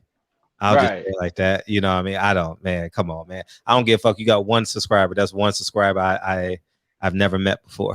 I don't give a fuck because I'm always the guy sweeping at the end of the party. So I don't give a fuck who it is. I ain't gonna lie, man. You was like a fucking Energizer bunny, though, bro. When I seen your ass moving at the event we was at, man, I said, this nigga Fred, bro. He like a Red Bull times 10. He just don't stop flying around this motherfucker. Yeah, I had to. 30 Costco's get that stuff. What's up? Oh yeah. Do you plan on coming back down south, man? Yeah, I want Earl fight back down there. When Earl fights again, I'm definitely going back down there for sure. You going to San Antonio this weekend? Yeah. I'm gonna be in the building. I know that, man. You know I'm gonna be there. You know I'm gonna be there for Charlo, man. Even though some of these guys be hating on Charlo, and you feel however you feel with you, you can feel how you feel because they do be doing some fucked up shit to the media. But I gotta support my brothers, man. I gotta support.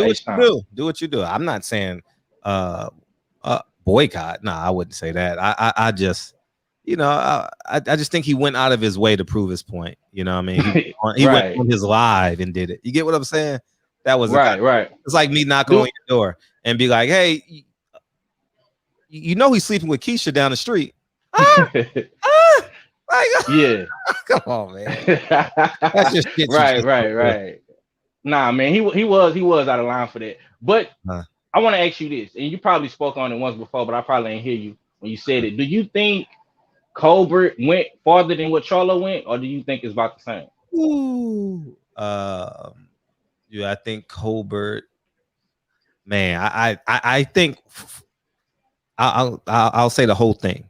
I think what Jamel Charlo did was disrespectful because you're jumping in his interview and saying things that's not aligned with the interview itself. You understand what I'm saying? And I think Chris Colbert did something on some personal shit. You understand? And I think it's bigger than boxing with Colbert. I just think he just doesn't like Deontay Wilder at all. I mean, like at all. Like because how it comes off of his tongue. I don't think that I don't think he likes Earl too much, but I think he dislikes Deontay Wilder more. And two, in that interview, he threw PBC under the bus too a little bit. Not a little bit, a lot, because he said, "Oh, you know, I'm not getting that fight. You know, I'm not one of them ace highs." So that, like, he said a lot, you know, and I think Al and PBC didn't like it. So because you understand, and the reason how I know, because it's happened to me before, you know, so I understand. So I know the pecking order when they say, "Oh, can you take this down?" And from all these media, except DAZN, I've never had any interwoven conversations with DAZN, but I understand the pecking order of where it comes from. So I don't know who's. I would say Jamel is worse because of the position that he's in. Okay. He's a unified champion, and he went into Deontay Wilder's house and tried to steal something while he was there. Right. Uh-huh. The timing in the situation was just fucked up. You know what I'm saying? Yeah. I definitely agree. But I'm not gonna lie, man. This whole I've been watching these social media streets, man, and this will be a perfect time for you to get Uncle Bob in the Really? shop, You think bro. so? Like what? Like, okay, I'll call him up. I have a guest. Yeah, but I got a guest every day this week. No, tomorrow I don't. I'll do my best tomorrow. I'll do my best, bro. Cause people is upset, man. Just like homie, I was just listening to homie. Yeah. That just called in. He you know, people are upset about this, bro. I'll like call Bob at noon tomorrow when I get out. Yeah, man. He got some explaining to do, bro, because people didn't spend money, hotels have been booked, flights didn't been booked, and rental cars, and you know how all this shit go. Fred, you've been doing this for years, man. I agree. You know what I'm saying? Did you buy a ticket to the fight? Not that one. I was gonna get one. I'm glad I didn't. Woo. Oh, okay. Because they were so high, and I was like, I might as well pay cash. If they're $500-$600 to get in, I might as well just pay cash for the ticket. You understand what I'm saying? So right, yeah. I was thinking what I do is the key to getting these fights, going to these fights, man. You got to get your tickets early, bro. That might sound cliche, but trust me. Because I remember when we all was at Earl Spence, Mikey Garcia, I spent like $300 for a floor seat. And you know, with this fight for Charlo and Castano, man, it's like the same thing. Like I just spent probably like $3 something for a floor seat. You know what I'm saying? So I can assure you that them same tickets that I bought, man, they probably like $500-$600 by now. You know what I'm saying? Since it's fight week. Hopefully, you know, so I don't know what they're doing. I don't know what the numbers are doing, but I don't think San Antonio will be a big market for Castano. And they should have had that fight in Houston. I don't know why they didn't man. I mean, boxing just do some asinine shit. Like the reason why, and because if you got Jamal fighting June 26th, June 19th, yeah.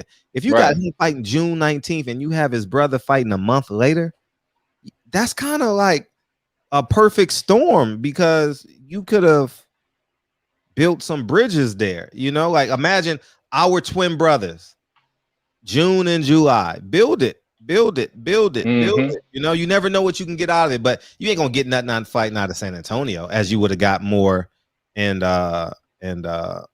Houston. But you know, but common sense is sometimes not that common. But I mean, I think they'll do about 5,000 in San Antonio, 5,000 to 7,000. Yeah, you know, something like that. No, Castano, I don't think he has any fans in America.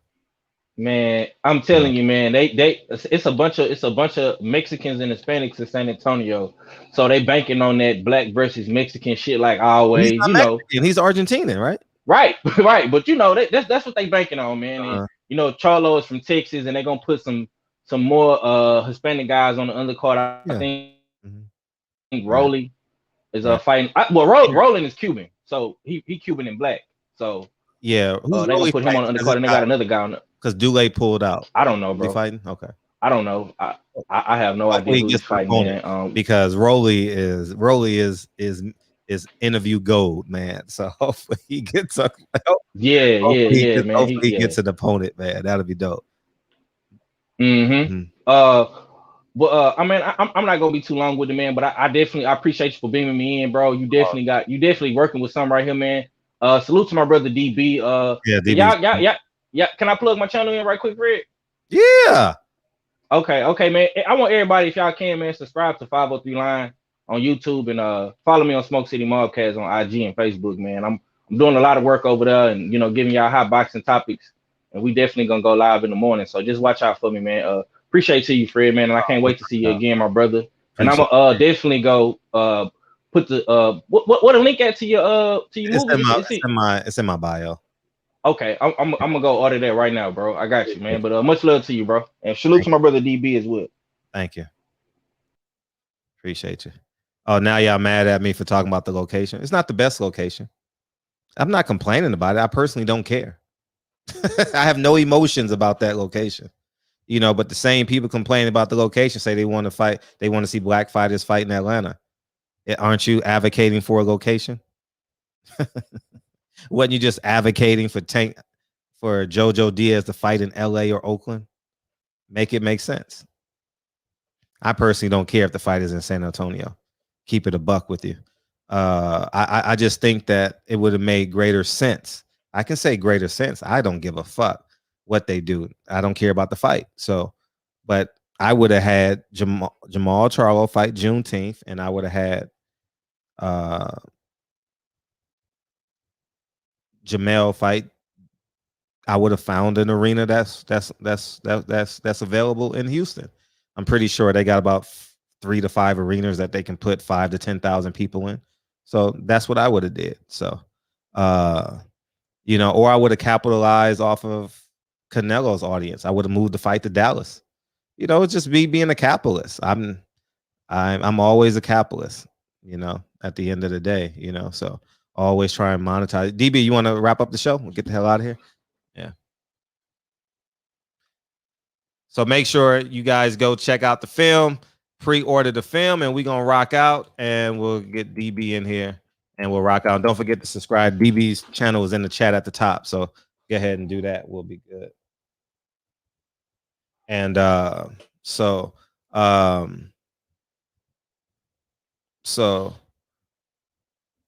you at the Charlo fight? Good. I'm not mad you going to the fight.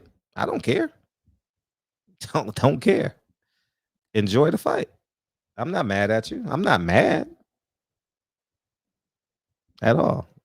I'd say if it's you sitting on the floor, that's good. You're supporting him. I don't care. Why you think I'm not mad? Y'all emotional. I don't give 2 fucks. If I care, I will gladly tell you that I care. But this fight, I don't care at all. I just think if you want to maximize your dollar, you keep the fight in Houston or you move the fight to Dallas. You don't move it to San Antonio. That's just what I think. Anyways, go ahead. Yeah. Damn, Brody, you just don't quit, huh? About what? Everything got to be perfect. It gotta be on. That's the way you want things, right? As best as possible, right? Shit. One day you're gonna say, you know what? I like the location. I like both of the fighters. I like the promoter. It was a good fight. But at the end of it, you're gonna say, too bad it wasn't Al. Fucking guy. Oh man. No, y'all got God complexes. Y'all think Al is a god. You included. Yeah. The almighty Al Heyman. Shout out to Al Heyman, brother, doing his thing. Hey, one of the things I just wanted to mention too, man. The UFC has a place that's called the PI. The PI is short for the Performance Institute.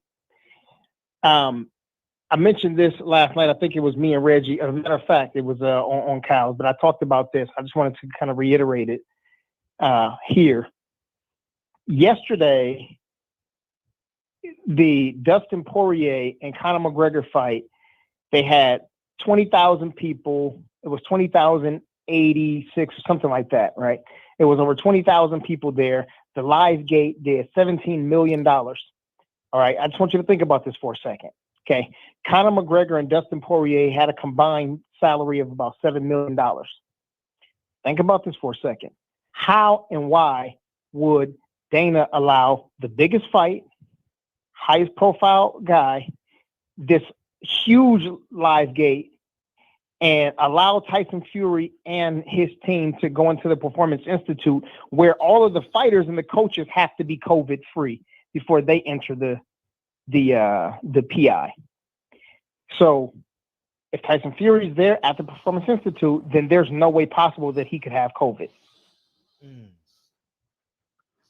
Speak on it. I mean, that was it right there. I mean, that's all I needed. You know, listen, I could listen to all of the different narratives, all of the propaganda, all of the he say, she say. But one thing that I know for a fact is that you cannot have COVID. Now, he can fabricate something, come up with some, with a. Can I ask you a question? But keep on going. When was he training in the PI? Yeah, exactly. The exact dates. Oh, I don't know the exact date, but it was because I heard on Champ Sides that he was saying that they have the best ice machines, they have this, they have that. But I want to know the exact dates. If you knew the dates, I don't know. When was that interview? That he was. It was within a week. Oh, but shit. Okay. But I tell you this though, if it was 2 or 3 days before they announced that he had COVID and the fight was, discontinued, or if it was 2 or 3 days after, it's still the same thing. You still have the same, you still have the virus at that point. So again, it's just like, it's something I don't buy because I know about the Performance Institute. Now about him being in another country and what they do, listen, I don't know, I don't care, but I just go off of the facts that I know, and that shit is not it. Dana White, Hunter, Campbell, Sean Shelby, Mick Maynard, that UFC management team would not allow people to go there. There was a fight that was canceled that was on the card because one of the guys showed up to the Performance Institute and had COVID and his fight was canceled. Or not one guy, but two guys. But one of the guys, him and one of his coaches had it and the fight was canceled. So how could Tyson Fury, breach that, right? The security. Yeah, he ain't that damn big. So yeah, I ain't buying it. Let me see. What you say, Mary? You say y'all killing me? How is he getting away with this? Aram told Fury that he said he had to say he had COVID. It's a great fight, but the ring girls wasn't fine enough. Yeah, something, right? It's about killing you with the fact that I'm spitting. I think he's talking about them talking about me in the chat that I'm ungrateful. I think that's what they're talking about. Oh, okay. There's a damn. What's his name? Tech Nine got a song. Why are you so muffled? I'm not. Your voice isn't clear, but it's understandable. But it's just not clear. Is it? Damn, that's crazy. Mm-hmm. It's kind of foggy. Your voice is kind of foggy. I was gonna beam in, but the link wasn't in the chat, and I was gonna just do it from there to see how it sounded. Oh, okay. But is it a little better now, or does it still sound? You're clear. You're just foggy a little bit. Oh man. But you're fine now. Go ahead. You're fine. Okay.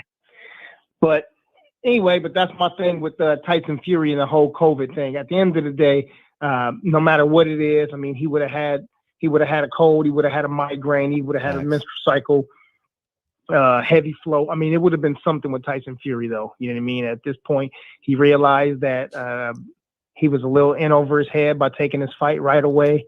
And he knows that now he cannot do anything wrong. He knows there can't be anything that he puts in his system or anybody else's system. He knows that his gloves have to be right and correct and exact. I mean, everything's got to be on point in terms of, like cheating and whatnot, or not cheating. He's got to do everything by the books. All eyes and ears and cameras are going to be on him. And now it's just it's truly a mano a mano at this point. And are you a better man than Deontay Wilder right now? So I think Tyson Fury had the epiphany and came to the realization, like, damn, you know what? I got that last one, but this one ain't mine. So, look a few more times so to be clear. Herb Brown said, I need to say it a few more times so to be clear. Yeah, I hear you, man. Damn, Mark Wonderlick. Boy, Mark Wonderlick is Deontay. He bomb squad like a motherfucker. He said, I will believe Tyson Fury if he dies from COVID-19. Shit. Well, you know, there's an old saying, fuck them, feed them, we don't need them. Yeah. All right. But that's it, man. I just wanted to say that little piece right there. Yeah, shout out to the brothers that came through yesterday. Shout out to my brother G Brown, man. G Brown, every time we have something out here, man, G Brown pull up, man. He coming from work, going to work. He makes sure he stop through and show some love, man. So shout out to our brother G Brown, man. And Lincoln put another one down yesterday. The community will know Lincoln. He in single digits. By the time he hit his double digits in another 4 or 5 years, you know, not just the community, but man, it's one of those times where you go through the city and you know people.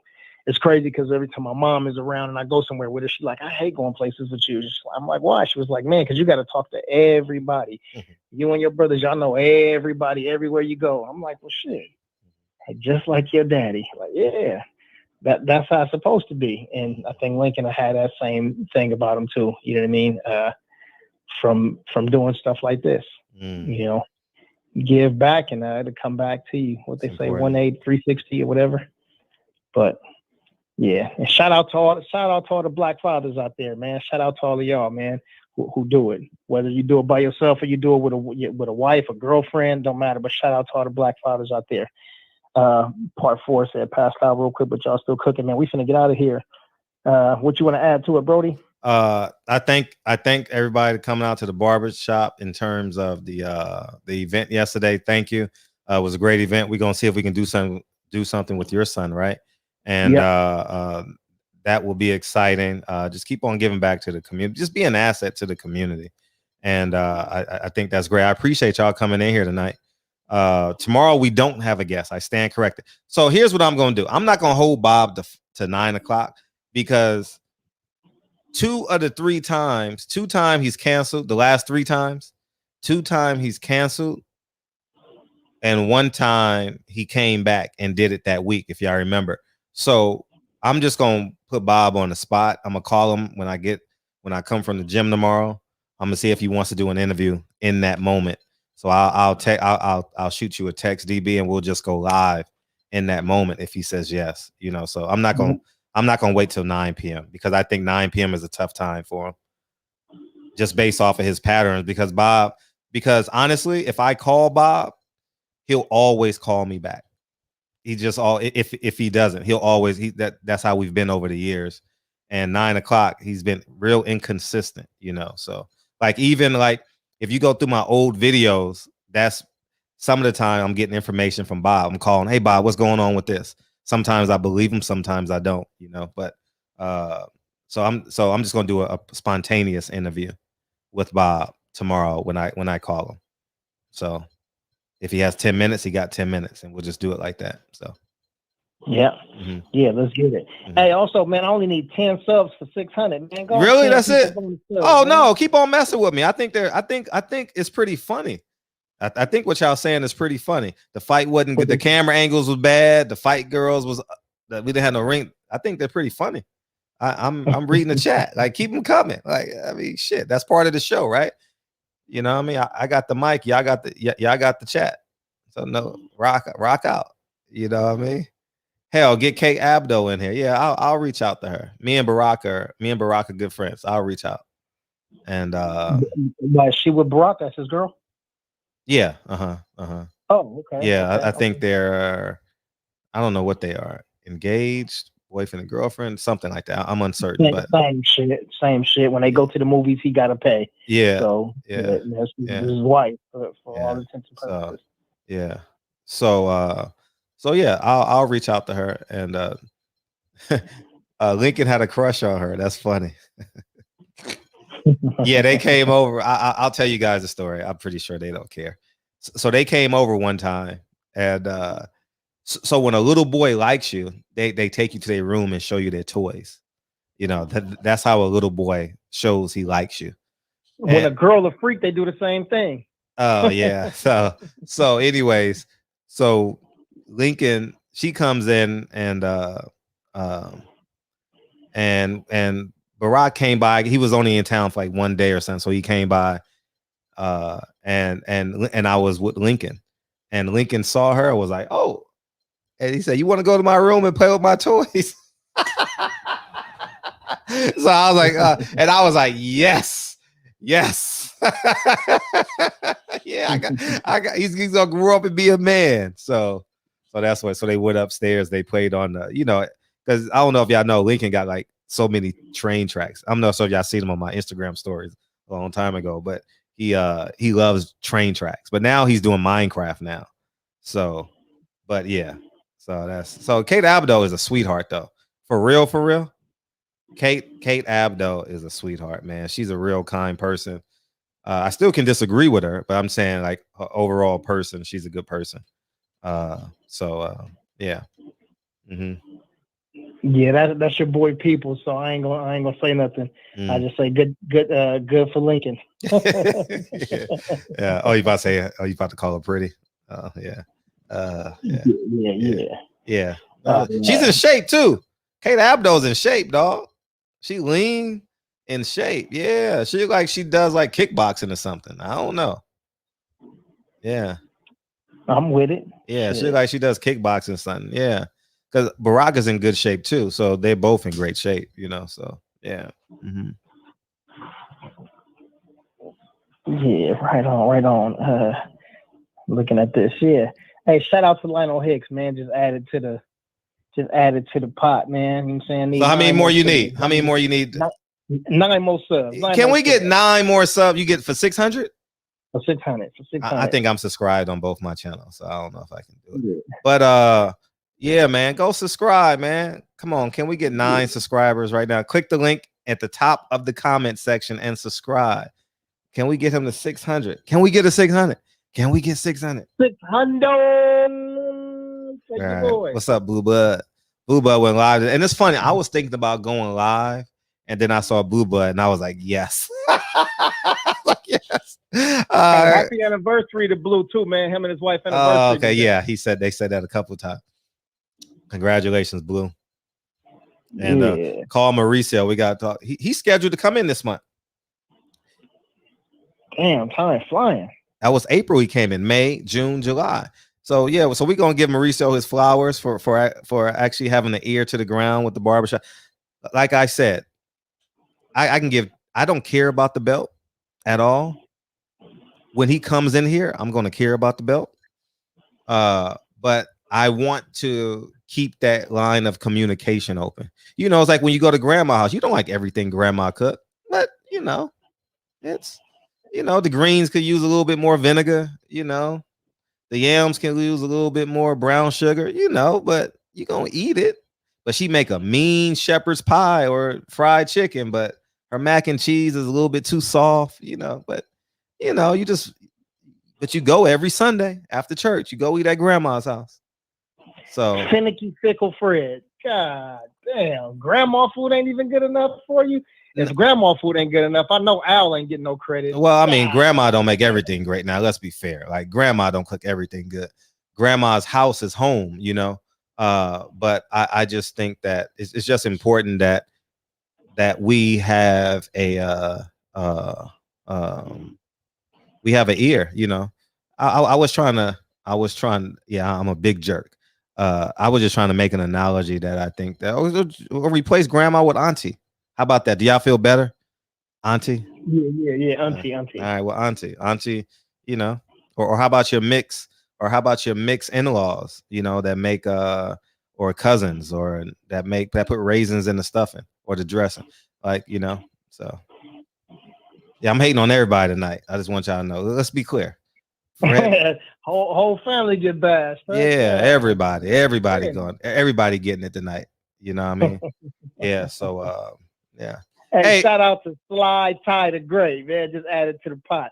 Shout out to Slide Tie. How many more you need? 8? 8 more. Come on, y'all. He need 8 more subs, y'all. 8 more subs, man. 8 more subs. That's 8 more subs. 8 more, Rob G. Go subscribe, Rob G. Robert Brown, he ain't subscribed yet. Go subscribe. No, Rob. I know. Rob a part of the 5%. You know what I'm saying? Rob, Yeah, I know. Shit, I know. I was making it up. I had refresh. Only one more. One more. Yeah, Fred, Free Smoke Hawthorne.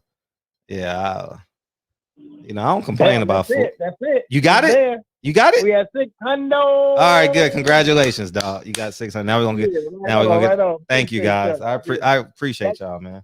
We building community. Crazy how all of the names don't pop up though. Yeah. You know what I'm saying? Like in my thing, it show Jafari Caesar, Reggie Milligan, Sly Ty, but after Sly Ty, I don't show nobody else.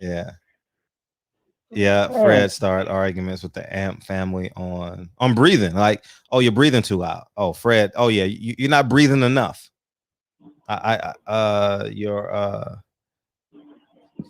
You think too much. I just argue about everything. Everything. Yeah. So, I don't like the way you say the word "the." It annoys me. Damn. It only sounds like a joke. Yeah, I know. I know. They think I'm joking. Anyways, you ready to get out of here? Yeah, we do it. JJ, the link is right there at the top with the blue banner at the top of the screen. Let's say subscribe to DB's second channel. Yeah, Fredisms. Yeah. Fredism. Hey, I got a DBism, man. It hit me today. It hit me today when I was out and about. I can't stand. Fuck, it makes me mad. It's a real pet peeve. When I see a group of black people and I look people in their eye and shit, you've been around me. I talk to my people when they pass by, but I make sure I know how to talk loud and clear. My father taught me how to be a man. I know how to lift my chin up, look a person in the eye and say hello. When I see a group of my own people and I say, hey, what's going on, folks? How y'all doing? And not one person answers back. Yeah, that's a pet peeve. You know what I'm saying? Because it's a whole bunch of followers in there, and then it's a weirdo leading the pack. So a bunch of followers following a weirdo, and I'm like, man. Now, when it be brothers in the group, that make me even more upset because they be trying to be cool, and then I'm like, nah, maybe I should be upset with these sisters because they realize that they walking with a punk. You know what I'm saying? But I'm talking about people that like brothers that got their pants pulled up, you know what I'm saying? Got their shirt buttoned up right. You know what I'm saying? Like it's like as if Brandon and Reggie and Terrence Bailey was walking and they all had they wives with them and 5 or 6 children. I see a group of beautiful black people passing by and I speak to them and not one person say nothing back. I'm like, man, boy, that shit hurt. You know what I'm saying? Because I be wanting to, and I get it. I know when back in the day, you know what I'm saying, in high school, I don't know, some grown men probably weird and do this shit now, start cussing them out. Well, fuck you then, bitch. You know what I'm saying? It ain't that. But in my mind, I be saying that to the dudes, though. You know what I'm saying? I just don't be wanting to be too, feel like I'm being irrational or too emotional or whatever. But like that shit that's crazy. If it's a bunch of women and they do that, and then, somebody that don't look like us snatch their purse or you know what I'm saying, boobop them or something, they're going to look to us for protection. So the least you can do is be smiling at a brother and saying something back. That shit is crazy. But, yeah, that happened like 3 times a day. I'm like, damn, what's going on with these people?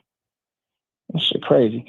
But, yeah, man, thanks, Cletus. Appreciate it, man. He said, no, I need 1,000 to go live. So, shit, I still got a long way to go. Thanks, Hustler Slim. Said, congratulations. I appreciate it. Yeah, from the 5%, you better believe it. You know what I mean? Let me see. Let me check. Look like somebody else done joined the team. Shout out to JJ. JJ done went on and did the thing, man. Appreciate you, JJ. Thank you much. But, yeah. 3 states below said, congrats. Appreciate you too, man. Let me see. It's internationally known that the real black men are supposed to acknowledge each other. Absolutely, KJ. Kenlon Jones said that. Yes. Shout out to one of my OGs, Michael James 616. He said, I just subbed to you and Fred with the backup on a group. Thank you. Everybody go sub to their backup channel. Matter of fact, everybody go make a backup channel. and subscribe. Yeah. Why not? Yeah. Shit. Because when you get Reggie Owens, you got to have something else to fall back on. Mm-hmm. You know what I'm saying? Yeah. Oh, that's funny.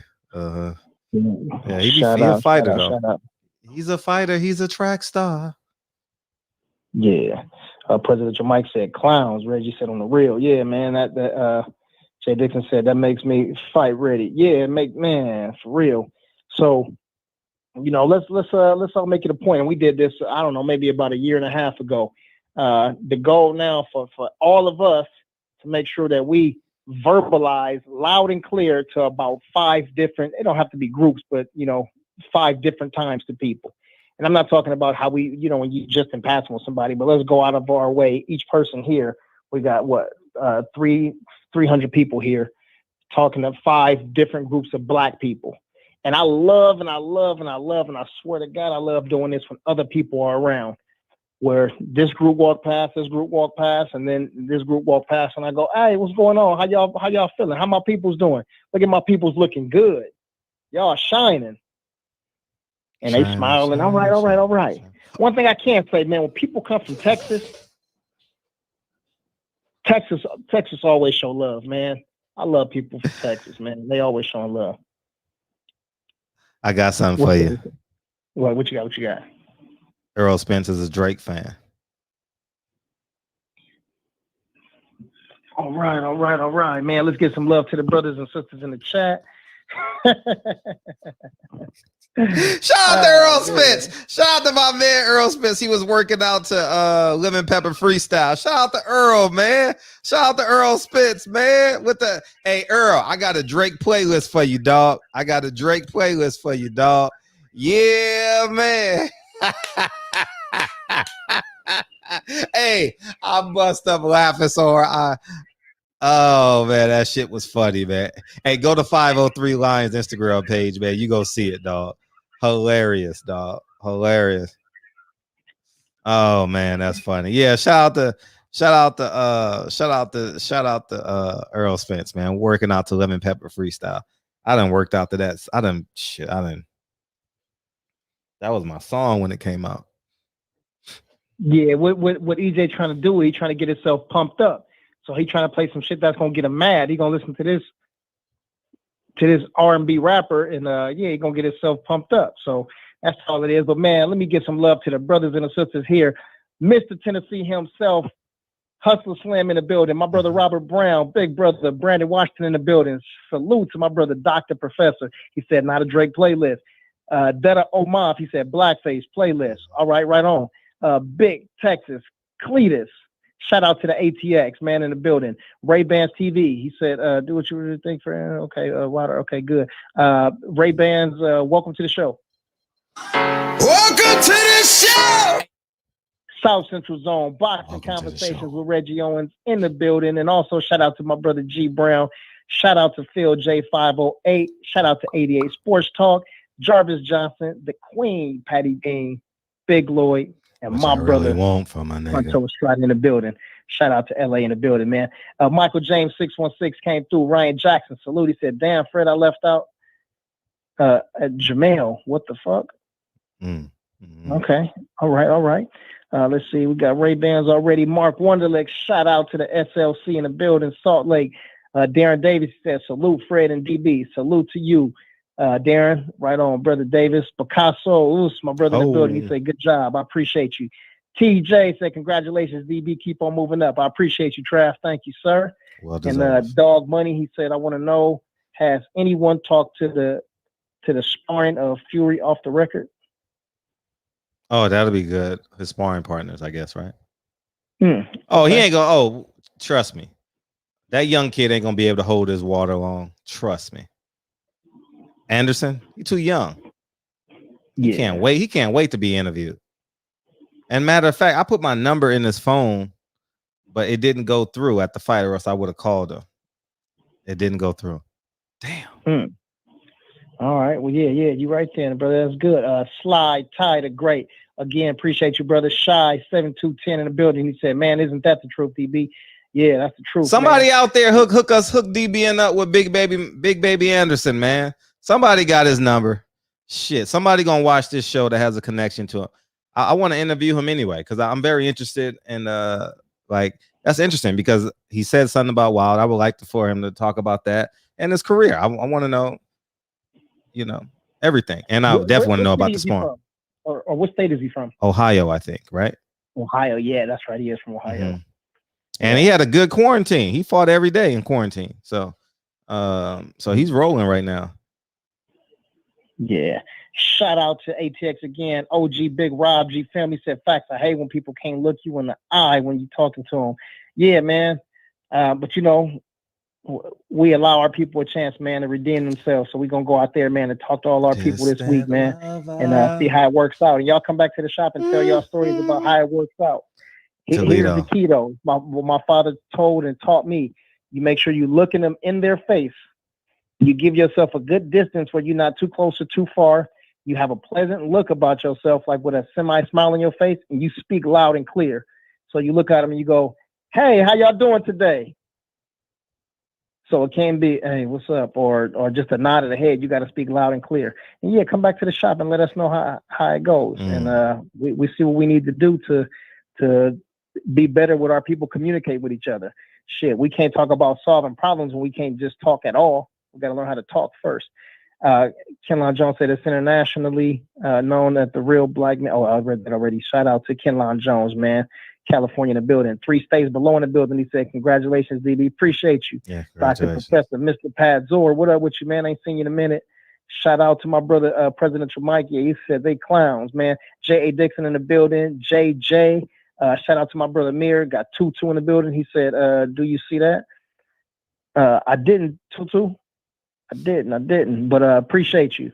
And shout out to Tutu and welcome to the show. Welcome to the show. Shout out. Let me see. We got Ray-Bans already, man. I think Cosmico 2019. He said, where? Right at the top. Subscribe to the second channel. Right there at the top, Cosmico. Salute to you. Charlie Love. Subscribe on my 3 pages. Shout out to Charlie Love, man. Showing love. That's big love. Appreciate you. All right, I think that's D Will. Salute to D Wills. I see you too. Swift got it. Says salute Fred. All right, Fred on here by itself for sure. But salute to Fred. Right, that was a troll. That's a troll right there too. Shout out to Melanie Allen. What's up, Melanie? What's up, Melanie? How you doing? Where's JJ I've seen her name 2 or 3 times. She ever called in or you know who she is? Nah. Okay. Hey, Melanie. All right, let's see. At the bottom of the chat right here. Welcome to the show, Melanie. Welcome to the show, Melanie.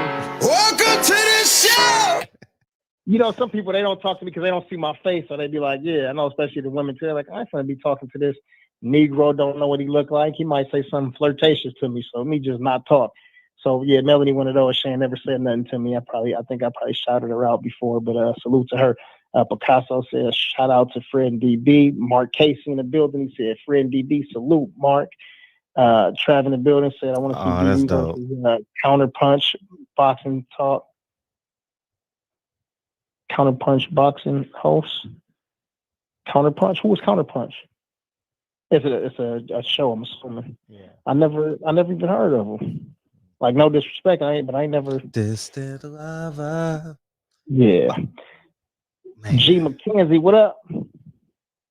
Be the guy, Mississippi, 662 in the building. Shout out Dave Jack. Shout out to the 313 East Side.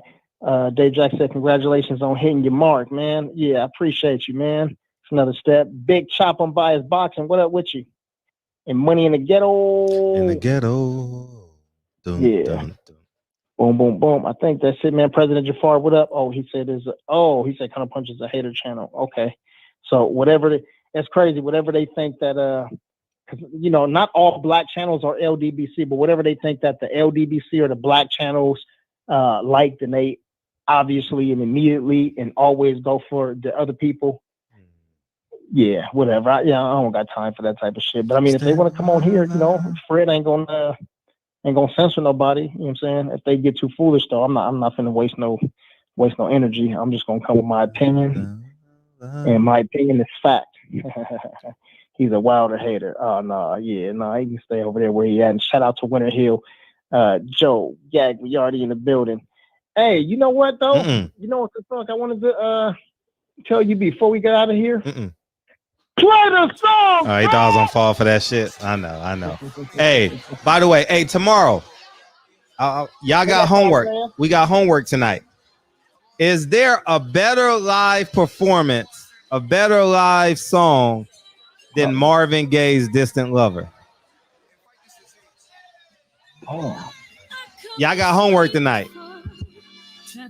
Is there a better live song than "Distant Lover" by Marvin Gaye? I'm just curious. That's a great question. If you do, find it. I want to know. That's all I want to know. You know what I mean? Isaiah, you got your homework. Isaiah Felix, Travis Jones, I got your homework. I was having that conversation with Muhammad today. I said, I don't know a greater lie than Marvin Gaye's "Distant Lover." Woo! Damn, Dr. Professor said Bob Marley's Redemption song. Okay, I'm gonna go on YouTube. Look, they going now to everything to Purple Rain. Keep them on deck tomorrow. We're gonna talk about those. Purple Rain. I wish I could play them too. Fuck, man. You know what we say? Because the devil is a lie. Hey, I'm telling you the truth. Hey, Maxwell Women's Worth is better. Man, get the fuck out of here. Man, he got a full band. Fuck you talking about? Hey, not even close. It sounds good, but Marvin Gaye give you goosebumps, dog. Peoples. Peoples Hernandez. Shout out to my brother Peoples, man. Our brother Peoples dropping the 5 mics on us. Another good one. We appreciate you stand up, bam, bam. Get up. There's now Teddy Pendergrass TKO when he did the live show at the Wiltern? No, at the Ladies Only. He did a ladies only show out here in LA at it was about Rob G Film. Yeah, Rob G. And it was hey called, yo, it's my personal statement. Running game like I'm A6. Bobbing and weaving and changing up like a season. Indigenous to the grind, so I do it for all my people. Man. But first, y'all need to go listen to "Distant Lover" by Marvin Gaye, the live version. It's on YouTube. Man. You know who has a great performance just as a ballad? Luther Vandross, when a house is not a home when no one's there. oh my God, That song when he was singing to Dionne Warwick. Remember Dionne Warwick in the crowd? Yeah. Man. Damn. Man, that "Distant Lover" live. Distant Love. I'm about to listen to it as soon as the song goes. Because the devil is a lie. Hey. I'm telling you the truth. Hey. It's all I want you to do. Hey. The things you gotta do. I just feel like going to drive by his house. And go play "Distant Lover." Yeah, that Luther was hard, right? That live version. Man, he killed that shit that night. Hey, last thing. Yes. I know I said sub to mine, but man, go sub to the Sweet Science Examiner. Shout out to Tank, man. Sub to the channel. Love y'all. Love you, DB. Hey. 24 hours and catch y'all at the boxing section TBA. Oh, yeah. TBA. We going live. Damn, an hour late. Damn. Peace. Hey. Fred Funk. Yeah.